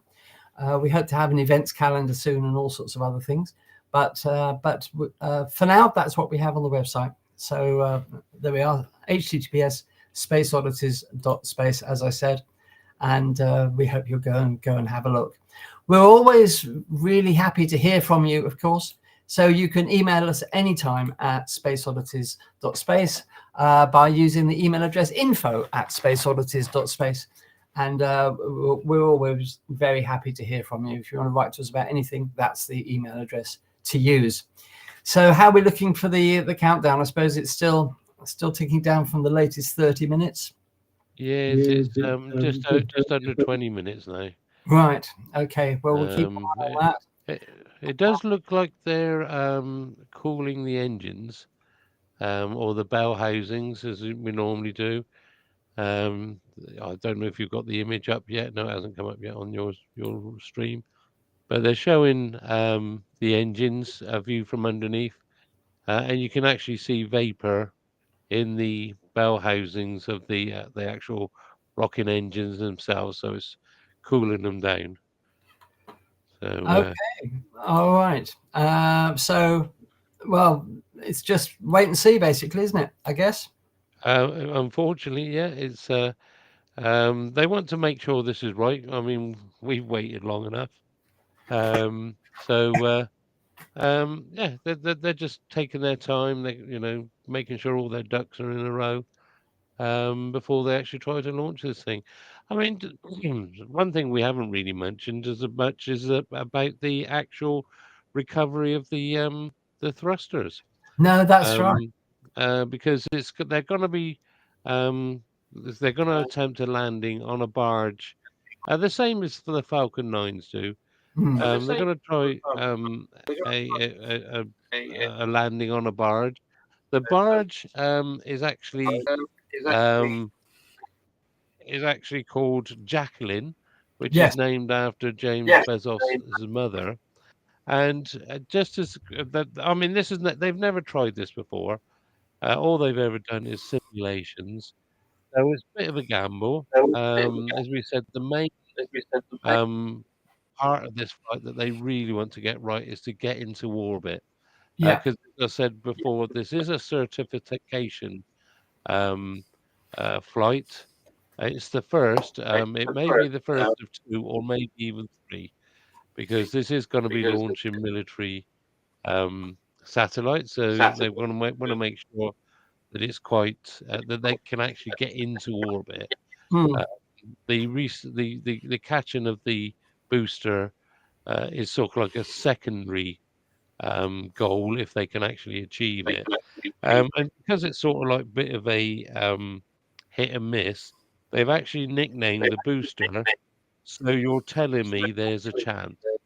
They've actually nicknamed it that. So it's a bit of a joke. So it's. I mean, hopefully, I mean, I don't know whether we're going to get any television, not television, video from the actual landing. It would be nice. But as I said, the main goal is to get something into orbit, and then take it from there. We have mentioned also the only payload on here is, well, there's not actually a payload as such. There's a test bed of Blue Ring, which is a new what would you call a bus. And it's what they're going to be doing is testing all the technology that's on there. It's communications. It's sort of like telling. It's a communications from Earth to this bus, and this bus is actually going to form in future flights. The reason it's a bus is you strap everything else to this. This is the brains of a rocket, and you strap all your instruments and everything else to that, and that they're testing out all the instruments that are on there. So that's something that they're also testing today. So hopefully we will. So once we've had the launch, hopefully we will see a return to the barge and see if we can actually catch the thing.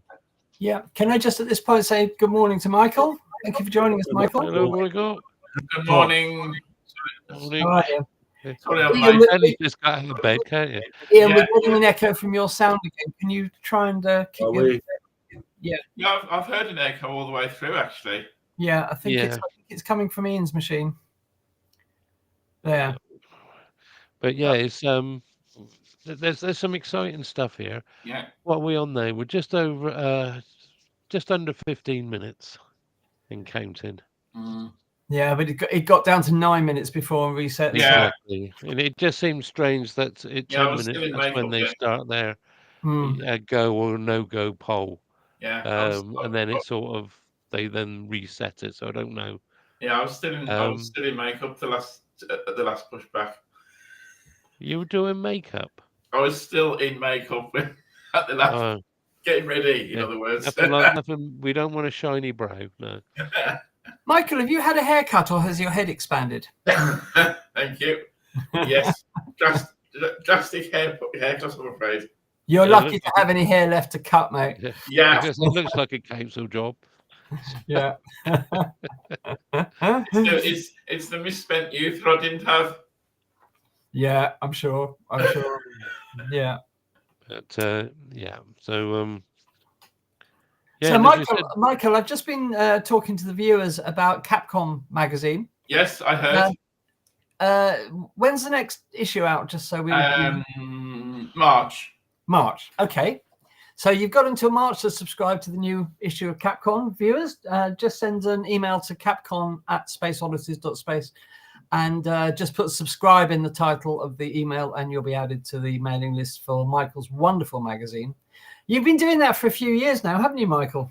Over 30 years, basically. Yeah, 30 years. Michael has been doing the Capcom magazine. In one form or another. Yeah. So we've now brought it under the Space Oddities umbrella. So do subscribe to Capcom. Otherwise, Michael will cry. And that's you from experience. It's not a pretty sight.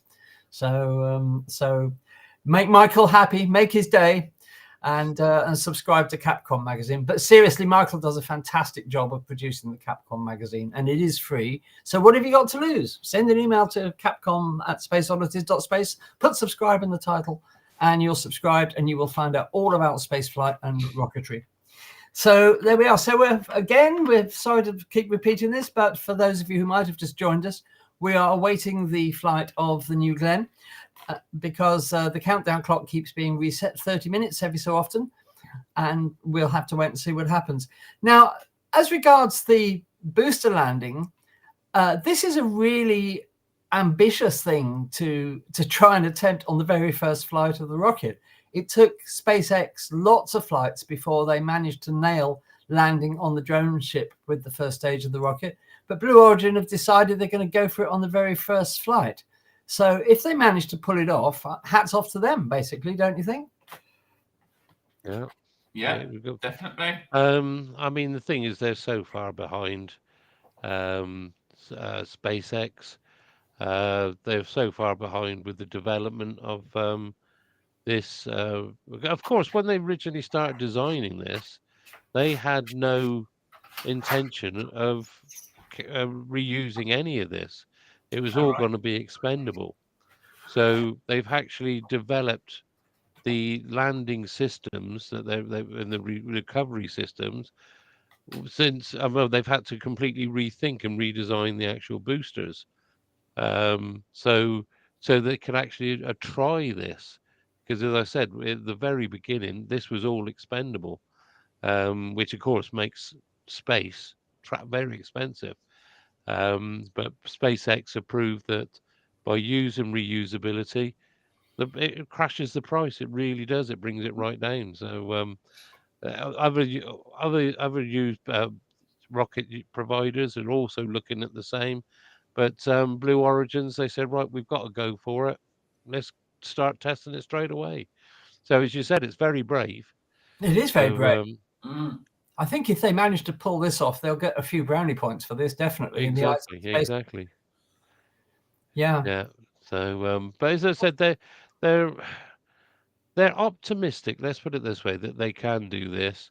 But if, like they've said before in all the press releases, if they don't do it, at least they had a go. But they can use it to develop further.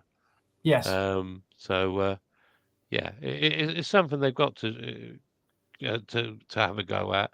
I mean, of course, the Chinese are been trying again, using, well, they've built rockets that actually see that look remarkably like Starship, and even the chopsticks for recovery and all that. It just makes you wonder, where did they get those designs from? But there you go.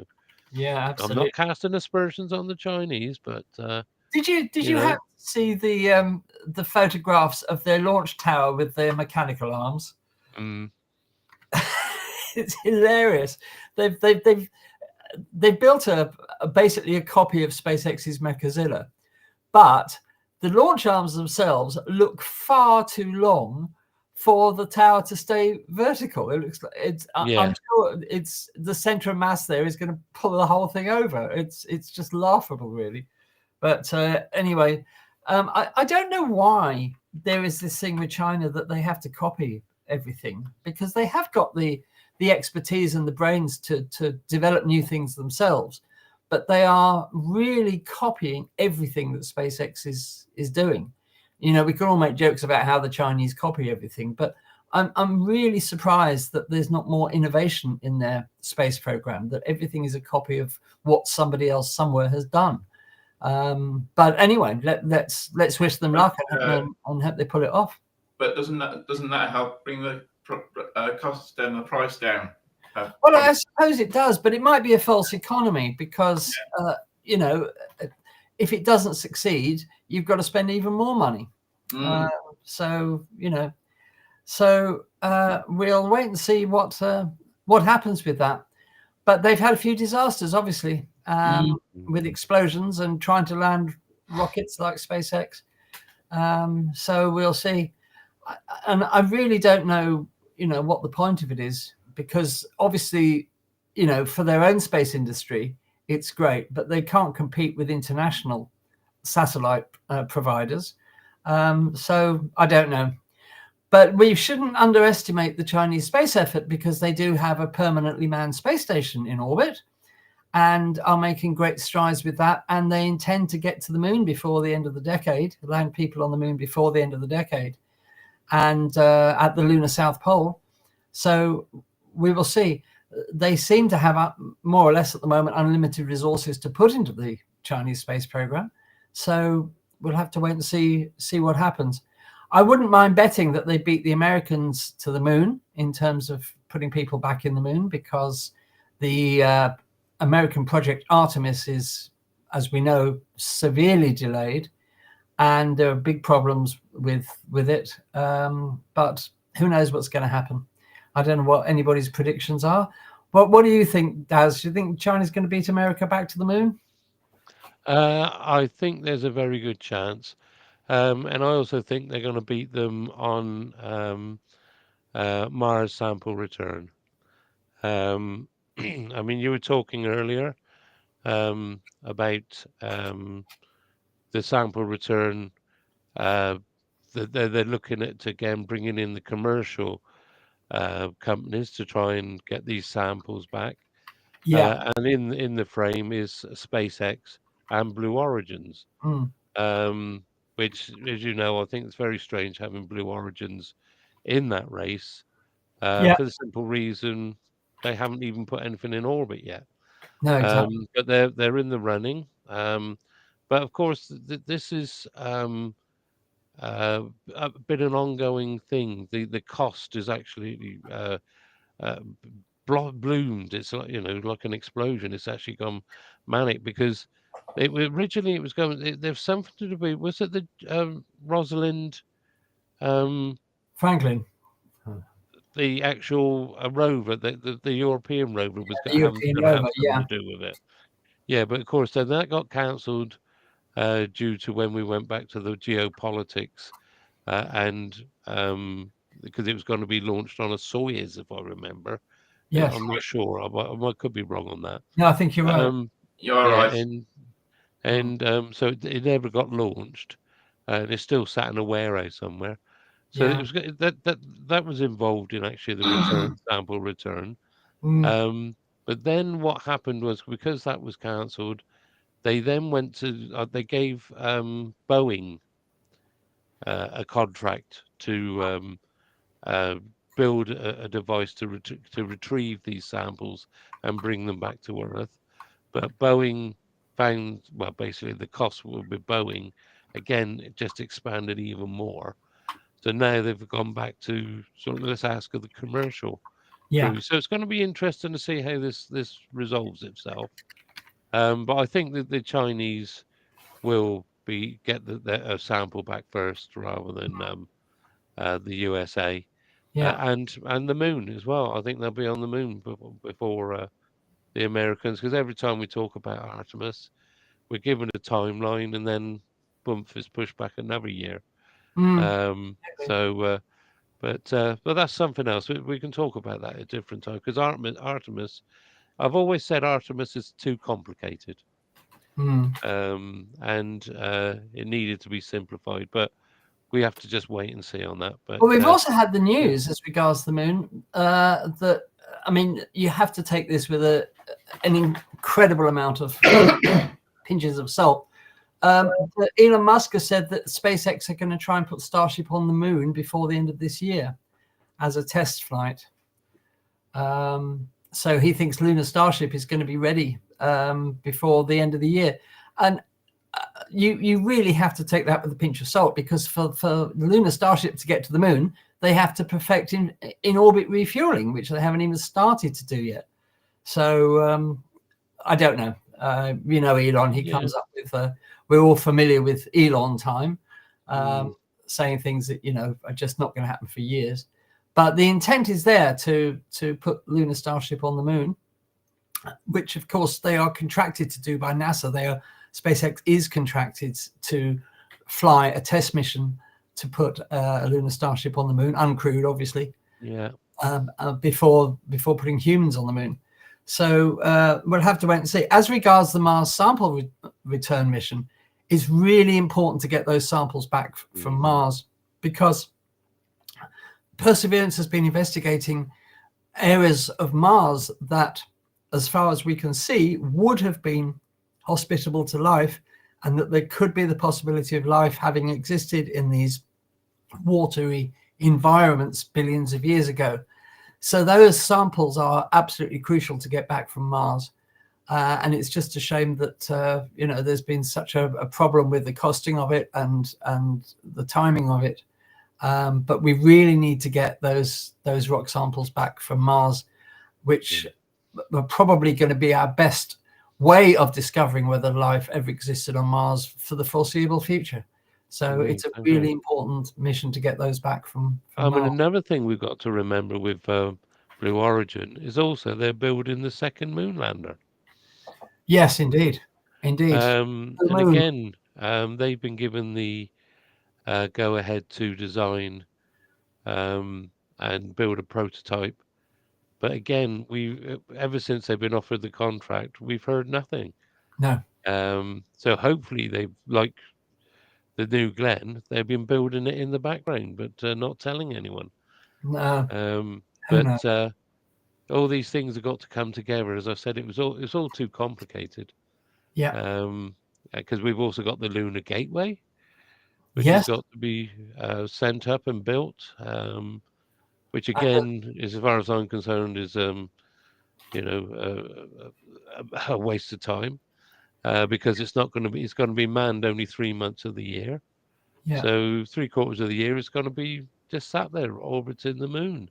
Well, the first flights of the components for the Lunar Gateway space station are launching in November this year. There are going to be 2 modules of the space station launched. The Halo module, which stands for the Habitation and Logistics Outpost, and the Power and Propulsion Element, or PPE, 2 important components, and the first components for the Lunar Gateway, this space station that's going to orbit the moon as a sort of a staging post for future lunar exploration, being launched in November. Needless to say, we'll bring you that when it happens. But it's going ahead. But as Daz says, this is a space station that's going to be manned or crewed very, very rarely. And is it actually necessary? Well, lots of people are saying it isn't, but that's the plan. So there we are. We're still counting down here at Space Oddities for the maiden flight of New Glenn. 20 minutes, just over 20 minutes. 20 minutes on the clock. And your time starts now. Oh, sorry, where did I get that from? This is the 4th pushback of the countdown clock this morning. Actually, it's the 5th. It's the 5th. All right, thank you. Yes, because we've now been on the air for quite a while, haven't we? 1 hour and 42 minutes, in fact, we've been on the air. And the countdown clock keeps being pushed back. It's a 4-hour launch window. So we've got a couple of hours yet where things could happen. But so far, obviously, nothing. We don't know exactly what's going on. But as I said, it's good that it's not been aborted, that they are still proceeding with the countdown. But every 30 minutes keeps being pushed back. So we'll have to wait and see what happens. So where do we go from here? Well, can I just remind you that tomorrow night is our normal Tuesday live stream here on Space Oddities, amongst other things tomorrow on our live stream, which starts at 8 p.m. UK time tomorrow. I'll be looking back at the first 10 years of gravitational wave astronomy.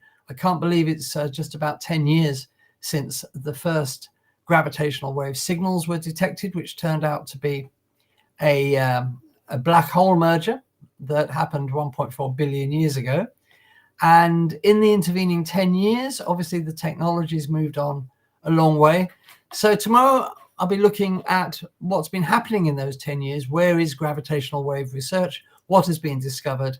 And where does it go from here? So that's tomorrow on our normal Tuesday live stream, where I will be joined by Daz and hopefully Michael, if he's well. And we'll have to wait and see. Unfortunately, Lou can't be with us tomorrow because of other commitments. But we hope you will join us tomorrow on Space Oddities at 8 p.m. UK time. That's 3 p.m. EST here on the Space Oddities channel. Right. Excuse me. Oh, everybody's getting a cough now. So any final thoughts before we go into the last bit of the countdown, hopefully, Daz? Well, let's just have our fingers crossed.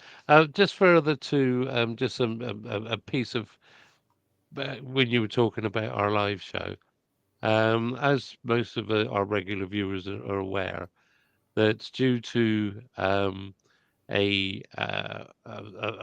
accident. It Caltech University in the USA, the Solar Dynamic Orbiter observation satellite has been offline. A cooling pipe broke in the data room where all the computers are stored and trashed the computers. So since November, we've had no data coming out of Caltech. None of the data has been lost. It's been moved on to a secondary backup system in New Mexico, but none of the data has been processed or sent out to where it needs to be. So we've been unable to sort of like give a decent chat about space weather and what's happening on the sun.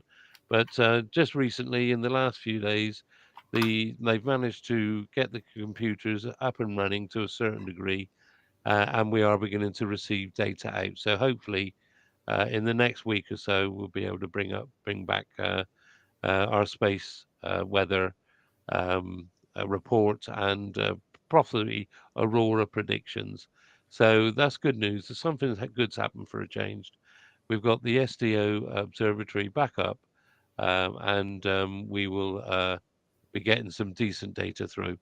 So that's one good piece of news. Yeah, that is good news. That is good news.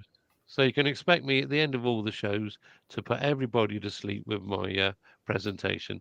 So yes, forget your forward sleep to that. pills, viewers. Tune into Daz's Space Weather Spot on Space Oddities on our live stream tomorrow. No, only joking. It's really interesting. The stuff trouble that sleeping, it's guaranteed. Well, the thing is, I will be able to present a limited chat, but without the past data and the actual, it's not up and running fully yet. Then we will, we're going to be a bit limited, but I'll be able to give you some. You'll have some pretty pictures to look at anyway. Sure. So we'll look forward to that. Is it my imagination, Daz, or has this solar cycle produced more aurorae than previous cycles? Because there seems to be an abundance of fantastic aurorae around the planet on this solar cycle, which I don't remember happening so much in previous cycles. Perhaps I'm just getting older, my memory's failing. But in terms of aurorae, this solar cycle has been absolutely spectacular, hasn't it? Well, it has actually, because when you look at, remember I'll talk about the Bartel's music, that graph you see, which tells you what's happened over the year with the KP index, the worldwide KP index. And you can see from that, it's basically a graph that looks like a sheet of music. And it's basically every day for every 3 hours, they record the KP index, the average KP index throughout the world, which is the magnetic field, how it sits in how we're getting our atmosphere is being disturbed. Yes. And it tells us whether or not we're being hit by high solar winds or storms. But on that, and if you look at it, if you log on to the site, it's called Bartel's Music, and then you go back and you can look back right into the 40s and 30s. Could you and then look forward? Could you spell that the address of that website? Well, Bartel, I think it's bartelsmusic.org. I'll sort it out, and if people watch tomorrow, I'll see if I can remember it. I'll actually bring up a picture so you can actually see what it is. Right. But it will show you every day and every 3 or 4 hours what's been happening in our atmosphere as regards from the sun. And the last time we had, there have been some big events. I mean, if you've just been following what I've been talking about over the last year or so, the 50s was when we had some really big stuff happening. And what happened was in the 50s, we're just beginning to start big time our radio telescopes looking out into space. They developed them, they'd tweaked them, they were looking out into space. They thought, right, we're going to use this. And then all of a sudden, they found that they weren't working properly and they couldn't work out why. And then through a bit of research, they found that the sun in that cycle for about 2 or 3 years in the 50s became very, very active, and as you said, that's when we had the aurora. And so what they turned around, they realised that there was a link, so they started to use the radio telescopes to look at the sun, because that's all they could read, because it was such a disruption. But since then, we have had some very big events, but they've been few and far between. And as you said, it seems that if you think about it, it's only been in the last 18 months that we've started to get these big auroras. Yeah, that's right. And of course, we say that they're big. We've experienced all these auroras before, but our technology, especially with cameras and the sensitivity of them, means we're seeing them, or people are photographing them further south, because of course the auroras happen at both the north and the south magnetic poles. So and then what they do is that the bigger the storm that hits us, the further they move down in latitude. So, and what's happening is that as I said, we used to have film cameras. They were only allowed, had so much sensitivity, but so now people are being able to photograph them even further south. So people are thinking that they're getting stronger, but they're not necessarily.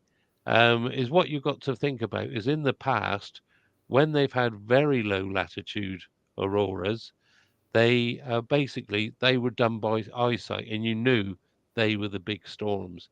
But now, I don't think it's a case of we're getting more and more. I think it's a case of that people are noticing them more, and also we're predicting them better now. So yes, that's true. yeah, it's a very interesting, it's a very complicated thing, as you know, because of course you've got to remember the slinky. Remember the slinky? Oh, this is your famous slinky. Yes, my famous slinky. So yeah, well, we won't talk about that too much here, although I already have. But I'm quite, I get quite excited when we talk about the news. It looks like that they're changing the clock again. Again? Yeah, it's the clock's disappeared and it's got a waiting new T-0. Right. So, yeah, T37 now. they come up. They've just Glenn. come back on. It's 22 minutes. Right. Okay. I suggest we then take another break. Yeah. And come back at about 15 minutes. What I'll do is I'll put the yes, thing it up, is. and then we'll. And obviously, we'd like to thank NASA Spaceflight for letting us relay their coverage this morning. So if we could put that back on the screen, and we will be back in about 15 minutes, hopefully. Don't go away. We will be back.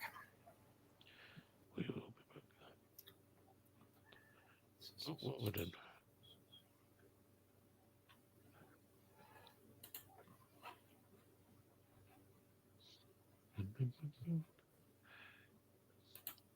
So we'll put it up first.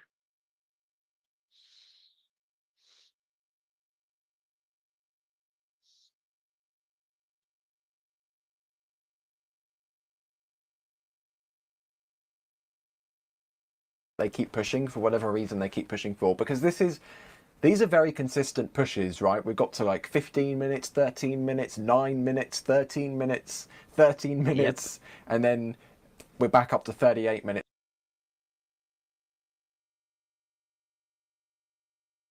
The 38 minutes to go. So these they seem to be adding half an hour onto the T0 pretty much every half hour, right? And so yeah, we had it coming, right? Like the whole static fire taking a bit longer situation, where it seemed like they tried it over and over again. We had this coming. Yeah. I am really looking forward to having to stay up till this time of day in 48 hours time. Yeah, that's the good question. Like that's actually an interesting discussion topic. Like, how fast can they recycle? Like full on recycle. I hope it's not the same day as Starship. I know everyone watching would love this to be the same day as Starship. That would be legendary if you're watching this, but I just have to say, from someone who, you know, produces these streams, hosts these streams for your enjoyment, if they're on the same day, I don't know where that sleep period would happen, because I would need one. And I want to quote here Mr. Eric Berger, who is known to be quite good with rockets, saying if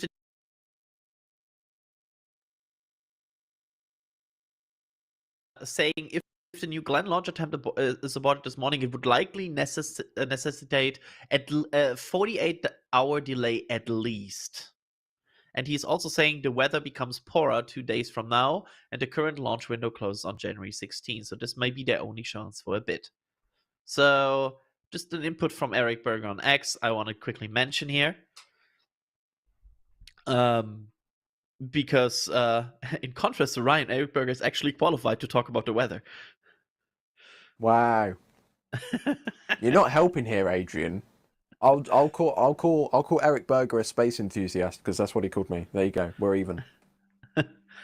There we go. You're even now. But with that 34 minutes to go here, Actually, no, I retract that because Harry in the back channel has just given me a legendary word here. I'm going to call Eric the weather enthusiast. He can call me the space enthusiast if I can call Eric the weather enthusiast. I feel like I'm like witness of a match here right now that I don't want to be part of. Anyway, the rocket is still looking wonderful. The good thing is it's not looking any less good, right? It's still looking a little bit fluffy. It's looking textured, as I like to keep saying. It's venting. It looks happy. It looks, you know, there are much more worse ways for rockets to look. You know, rockets could be tumbling through the sky. Rockets could be, you know, maybe have their FTS going, but it doesn't actually destroy the vehicle. Where have we seen that before? I don't know. Vehicles could be, I don't know, showering solid propellant all over the Cape Canaveral Air Force Station, like a certain Delta did. Rockets could be, I don't know, destroying concrete. But this rocket is very peaceful, very calm, very stationary. A bit too peaceful, happy. A bit too calm, and a bit too stationary for my taste, I have to say. Dare I say it's looking rather sanguine? Yeah. Look at the layers of ice on this. It's beautiful. It's getting more. Yeah, it really is increasing. It reminds me a little bit of the wet dress we saw the other day here in Starbase, where the entire vehicle stayed frosty for like hours just because it was so cold. It was so cold outside. Yeah. It's very frosty. Ooh, we have a shot from Max. Nice. There's those pesky clouds we were talking about. Yeah, they're coming in. And again, we are still lacking, and that's what I don't like here. We are still lacking proper wording on why. Yeah, what's going on? Happening right now? That's, you know, I'm trying my best here to be very explicit in how we approach this, and very excited and very supportive of Blue's mission and their efforts with New Glenn tonight. And I can't say enough for everybody that's been working their butts off to get this rocket off the ground. My heart goes out to them. I'm sure a launch campaign like this, you know, first time around, has got to be taxing for the workforce. So all that said, I would really love some better comms on what's going on. It's a little bit frustrating, you know, if I'm being perfectly honest. Yeah, I would love to have like an understanding what is happening. Yep. This is Blue Origin Launch Control. T-minus 31 a bit minutes. Vehicle frosty. This is Blue Origin Launch Control. Correct. Thanks, Daryl Kate. 2 hours ago. Daryl Kate. Or Ryan Nail. I think Daryl Caton has a better. Yeah, it has a better ring to it. Yeah, thank you. I'm glad you agree. You know know what what has a also ring has a to ring it? on Blue it? ring. Oh, Yes. I love you, buddy. Go ahead. Go. You do it. You go ahead. Do it. The payload fairing of New Glenn, because there's a ring in it, a blue ring. Because we are still standing by for that launch of New Glenn here 30 minutes from now. Hopefully. They are approaching a bit the tight end of the window here, their 3-hour window. Adrian, they've got 45 minutes left beyond this T0. That's plenty of room. That's so much room. I think realistically we are getting 2 more maximum pushes. I think there will be one more to like, I don't know, 40, 45 somewhere in there, and then like one last shot end of the window. Let's do some more questions in the meantime while we continue to wait for either another update or hopefully some fire under this thing in a good way. Skull Kid Ray is asking, what is the Blue Ring Pathfinder? Is it a mass simulator or a satellite? Also, I love the way that they spelled satellite. Go ahead. It's a Pathfinder that consists of a communications array, a power system, and a flight computer that is affixed to their secondary payload adapter. And basically, it's a Pathfinder of their. I think they call it an end-to-end satellite platform, which basically means here's a computer equipped with kind of everything you need to operate in space. Just upload what you need to it, and we will launch it. There you go. Just a Viking asking, how far away from the launch site will the barge be? How far is it for Falcon 9? It varies for Falcon 9. Sometimes there's been ones, up to like 1,200 kilometers. If I'm not wrong, Ryan, you can correct me if I'm wrong, please. I think Jacqueline will be about 620 kilometers. Offshore. So Jacqueline will be 620 kilometers. You're correct. 1,200 is the kind of the maximum range that we've seen so far with Falcon Heavy, I believe. But I think it should also be noted we've never actually had a successful Falcon Heavy recovery. I believe they've landed successfully once, the center core, but it did not make it back to port, and I'll leave it at that. So this range for New Glenn is the kind of standard Falcon 9 range that we see on Starlink missions. They're the de facto bog standard space launch missions these days. The Starlink missions, they happen every other day. So this range is something we've seen before, just not with a vehicle of this, not with a booster of this size. Yeah.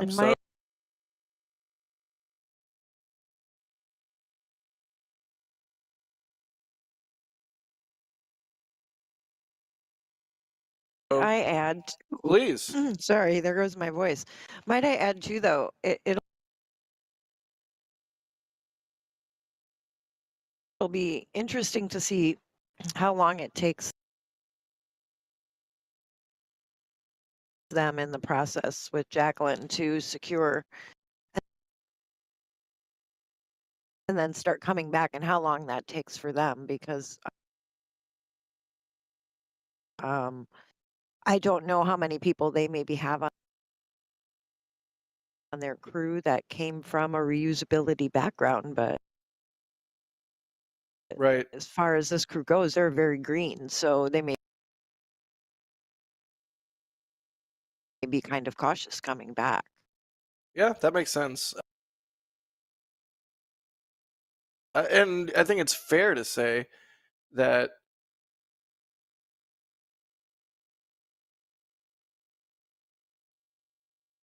however long it takes this first time, should they actually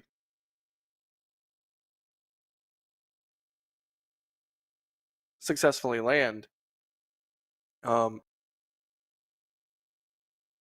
they'll go faster over time. They'll optimize, they'll get more comfortable, they'll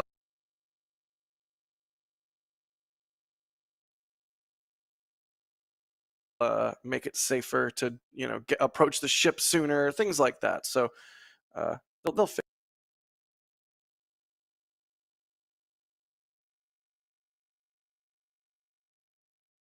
figure it out. I have faith. Some cool shots of the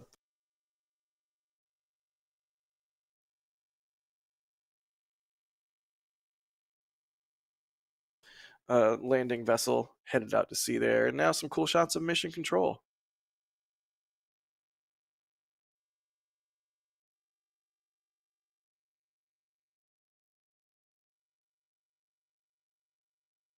Neat. Absolutely. It looks neat. I love the blue ambi lights.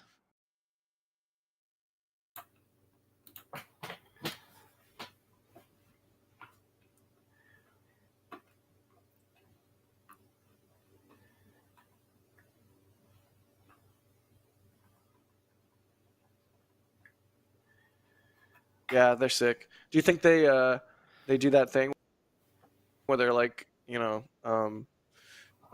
activated by a screen or whatever? Like when they get to launch, they all turn red and like, do like red orange flickering like flame or something? That would be sick. Oh, or they pulse their polling station turn into their color they are. Yes. That would be so Y'all just sick. give me like the coolest idea ever. Next static fire, for the next rocket. Maybe I will post outside of Blue Manufacturing and watch that happen, because fun fact, you can see mission control and launch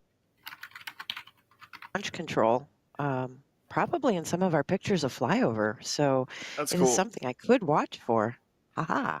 I don't know if that'd be like going over the Okay, we're back. the line, but it'd be Oh, it'd be I'm cool. not It'd be a talking cool about view. Zoom. Okay, so if you're just joining us, we are In awaiting cameras, the... Jack. No, but I'm Daz, can you just mute the sound? Thanks. We're awaiting the launch of New Glenn. This is the 6th time the countdown clock has been pushed back by 30 minutes this morning. We don't know what's happening. The launch window is extended for another hour and a half or 2 hours, not quite sure. But the countdown is progressing. That's the good news, viewers. They haven't aborted anything. So we are just waiting to see what's happening. And if you have any comments, don't forget, please put them in the chat. Let's just see who we've got around this morning. If you're with us and you haven't said hi in the chat, just say hi, so we can see who we've got this morning. And nice to see a few of you here this morning. So let's just have a look. Oh, hello, Eric Walker. Good morning to you, sir. Watching from Cononbridge, Scottish Highlands. Oh, I hope your weather's okay. I hope it's not too cold. I know you're not going to believe this, but actually in Spain here, we have a freezing morning. We've had a really freezing couple of nights. We've got a bit of frost this morning, but it's dry and sunny. That's the main thing.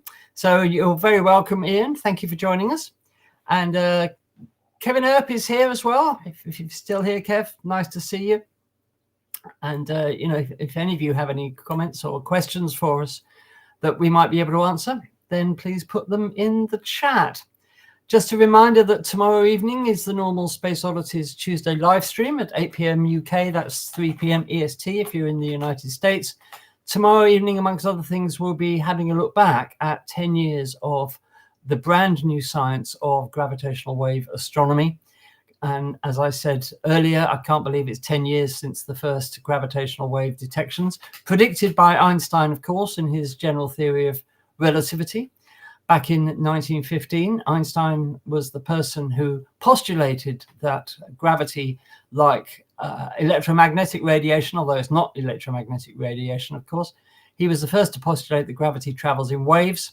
But Einstein actually never thought that humans would have the technology to detect gravitational waves because they are so very, very tiny. Those waves are about the 1,000th of diameter of a proton. Very tiny waves indeed. And the technology that was developed to detect them is absolutely mind-blowing. But in any way, 2015, we detected the first gravitational waves, which actually came from the merging of two black holes off in the cosmos about 1.4 billion years ago. And since then, about 200 detections of gravitational wave events, which are caused by massive collisions and mergers between supermassive objects in the cosmos, have been detected, and the vast majority have been black hole mergers. Anyway, I'm going to stop rambling. Find out all about that, what the science of gravitational wave astronomy has discovered and where it goes in the future, tomorrow night, live on Space Oddities. So, Daz, any more thoughts before we go into what we hope will be the final half hour of the countdown? Well, we are literally getting towards the tail end of this window. Yes. It's looking more and more likely that we're going to be a tad disappointed. I hope I'm wrong. The thing is we're getting no information from Blue Origin why we're getting these hold-ups. And I think because this has been running for so long, the actual image now from my machine is beginning to lag. So yes. Having problems with it. But yeah, we'll stick with it and see how we get on. I've reduced the actual brilliance of this link so that hopefully we can save some bandwidth. But yeah, we're coming towards the tail end. Hopefully we'll. The problem is that if they have to push this back again, is when are they going to do it? Because apparently, I think that I heard earlier on from the NASA spaceflight crew that the actual chat, I think their license runs out on the 16th. Oh, so right. They haven't got much in the way of thing. And of course, they could push this to Wednesday. We've already got 2 flights that we need to cover. So it could be a very busy day for us. Very, very busy. Indeed. But, and if it's another early morning launch on Wednesday, if they do go for an early morning launch on Wednesday, we would have to decide which one we're going to cover. The launch of the Blue Ghost. Yeah, Blue Ghost and Blue Ghost mission, or the New Glenn. But anyway, that's just theoretical. So we will have to wait and see what happens. Will you just excuse me for 2 minutes, please? It's just a call I have to take. I'll be back. As you can see from on the left of the window here, they are showing a radar weather map, which is showing some cloud coming in through the actual launch site. But it's thin cloud, but I think they're looking for the perfect scenario that they need. They just want the perfect conditions to launch, which is understandable. It's their first launch, and everything has to be right. And of course, I mean they've had to push it back 2 or 3 times already from last week. Due to bad weather in the Atlantic, and that was more to do with the capture of the booster on its return. As we said, the booster, the actual barge that it's going to be landing on is called Jacqueline, which is named after Jeff Bezos's mother.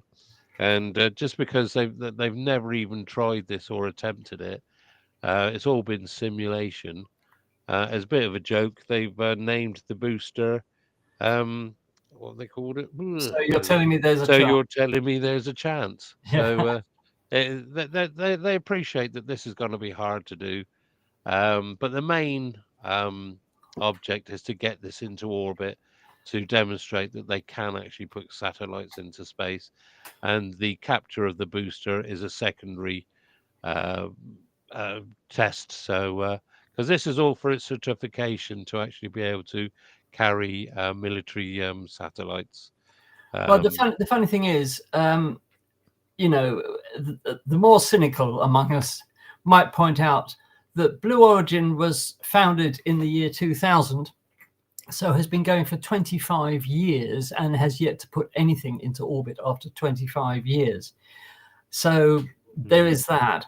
And about 3 or 4 years ago, Jeff Bezos was coming under fire for not spending enough time at Blue Origin. This is before he stepped down as CEO of Amazon, and he was coming under extreme criticism that he wasn't spending enough time at Blue Origin and nothing was happening. And he basically said, okay, I'll do 2 afternoons a week at Blue Origin instead of only 1. So that's the amount of time he was actually devoting to his pet project. But ever since then, there've been delays. Things have accelerated in the last year or so after the appointment of Dave Limp to CEO of Blue Origin, which I always thought was a great name for a CEO. And he's proved to be anything but limp, because he has really pushed the development of New Glenn, and that development has accelerated sharply. Dave Limp has actually quite a glowing career in the IT industry. He was the man who headed up the development team that wrote the software for the Amazon Alexa, which you may have in your living room. So it's thanks to him mainly that we've got Alexa. And he's been involved in all sorts of big projects in IT. And he seems to be very much a hands-on project manager. And it's really thanks to him that we're sitting here today, that we're not having to wait another year. So he seems to be doing a good job at New Glenn. But as I said earlier, the company generally is so secretive that we only get tidbits from time to time about what's actually happening at the company. And I don't see the reason why Blue Origin shrouds so much of what they're doing in secrecy. In fact, I remember there was a journalist who was allowed to look around the New Glenn factory. This would have been about 5 years ago, 6 years ago, I guess. And all there was in the factory in terms of what had been produced was 1/2 of a fairing. And there was nothing else to be seen at all. So at that point, they didn't even have anything resembling a rocket built, except 1/2 of a fairing.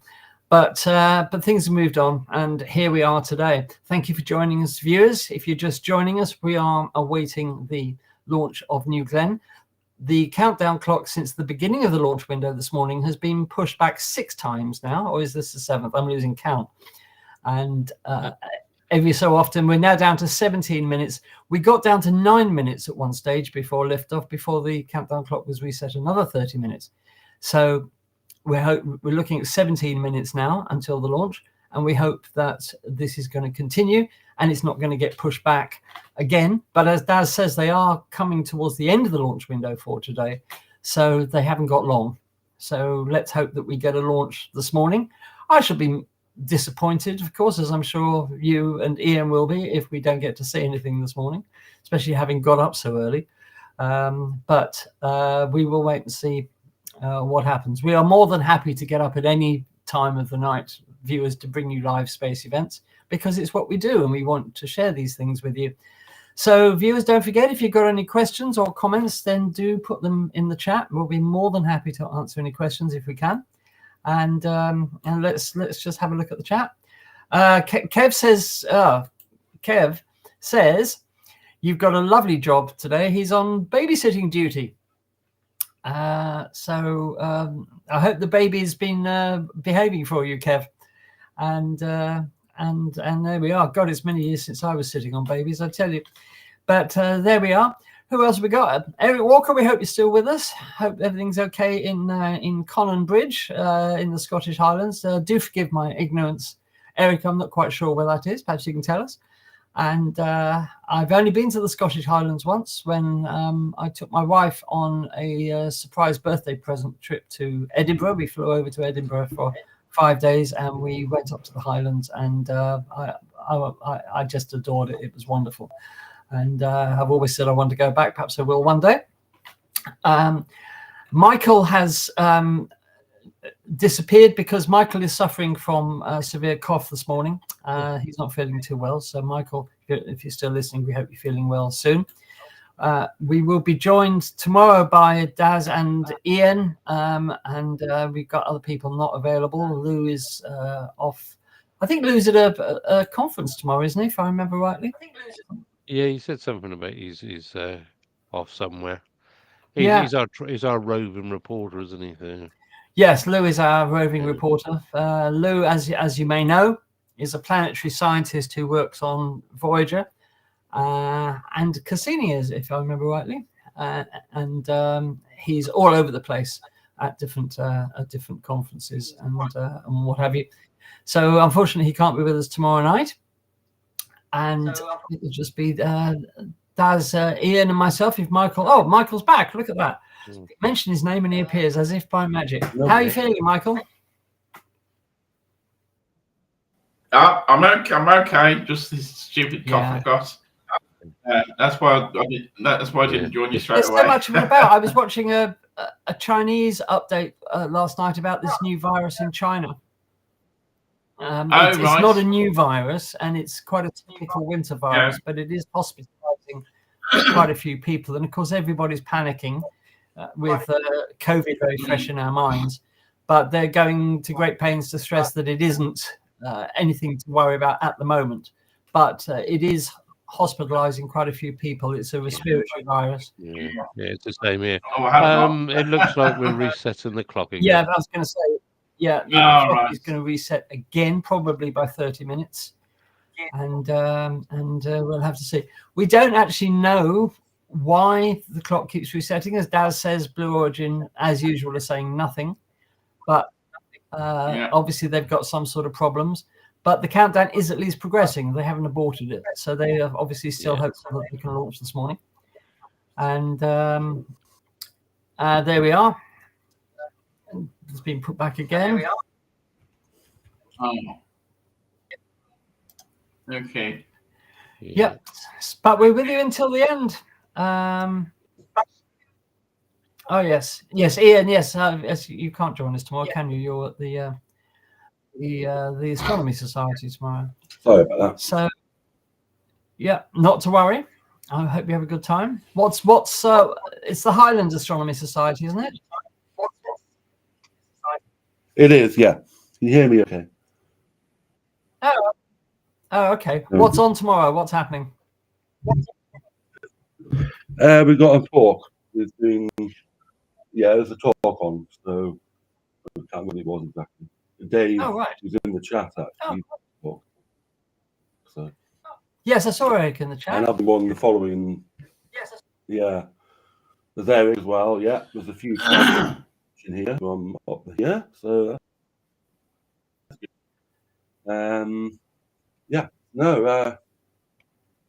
I saw a very bad sign on the Blue trade, saying a scrub is coming to NASA.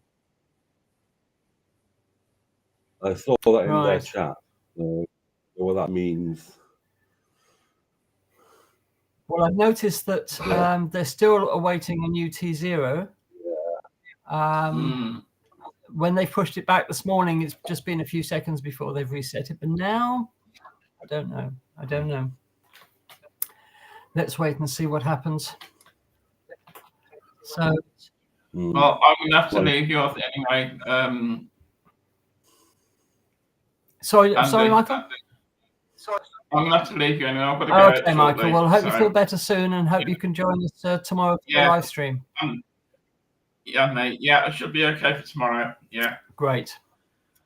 All right. See you then. Take care, mate. Okay. Bye, Michael. Go New Glenn. Go New Glenn. Yes. Okay. Do you want to go back to the stream to see we can find out what they're saying? Absolutely, yes. All right, okay, that's all right. Let me just put the sound on. I'll be with you. Change of instance, or like a change of situation, and there's only one path right now where a situation could change, because we know it's not that's not the pattern when shows doing launching. It also feels like there's more vents now picking up from the rocket. Yep. I think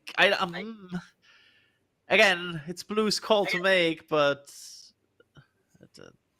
I almost I have the hand at the B. Yeah, you have jetpacked over to the B, and you're sort of just hovering there, waiting. It's like I'm angrily looking at them.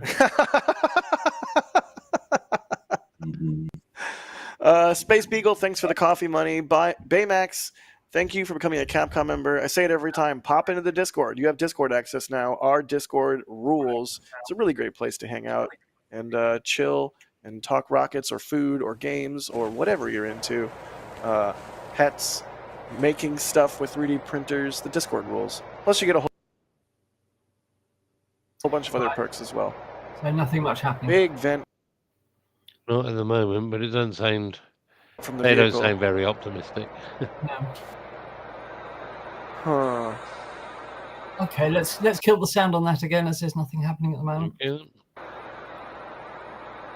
Don't forget, viewers, if you would like to support Space Oddities, you can do so by buying us a coffee, which you can do by scanning the QR code that will shortly be appearing on your screens. And much appreciated any money you can spare to buy us coffee. And every bit of money that we receive obviously goes into the channel to keep Space Oddities running. And thank you very much if you do that. Don't forget the Space Oddities merchandise as well. T-shirts and hoodies available. And obviously it's not really T-shirt weather at the moment. So we're not selling that many T-shirts at the moment. But we have the Space Oddities hoodies there. Andy, can I just quickly interrupt you? It says Blue Origin says they're standing down for today. Right. Troubleshoot a vehicle subsystem issue that will take us beyond our launch window. We're reviewing opportunities for our next launch attempt. So that's scrubbed today. Okay, so there we are, ladies and gentlemen. I'm really sorry, but the launch has been aborted for today due to a vehicle subsystem problem. So that's it. It's all over for today. We hope that you will join us for the next attempt, whenever that may be, which they will obviously announce in due course. Keep your eye on both the Space Oddities channel and the Space Oddities website, where you can see exactly when we'll be on air again. If not before, we will be around for the Space Oddities live stream tomorrow evening at 8 p.m. UK, 3 p.m. EST. We hope you will join us for that. And thank you so much for sticking with us this morning. We are as disappointed in you that there's no launch this morning, but as we have said many times today, it is the first launch of a brand new rocket. We didn't expect things to go 100% to plan, and indeed they haven't. So we will wrap things up for this morning. I'd like to thank Daz and Ian and Michael for joining us this morning. I'd like to thank you, the viewers, for joining us this morning. Thank you very much for joining us. And as I said, join us tomorrow evening on Space Oddities for the live stream, when, amongst other things, we'll be looking at the first 10 years of gravitational wave astronomy. So from all of us at Space Oddities, have a fantastic day, and we hope to see you tomorrow evening for the live stream. And thank you once again for giving up your time to be with us. We do appreciate it. So from all of us at Space Oddities, we will bid you good morning. Thanks for being with us.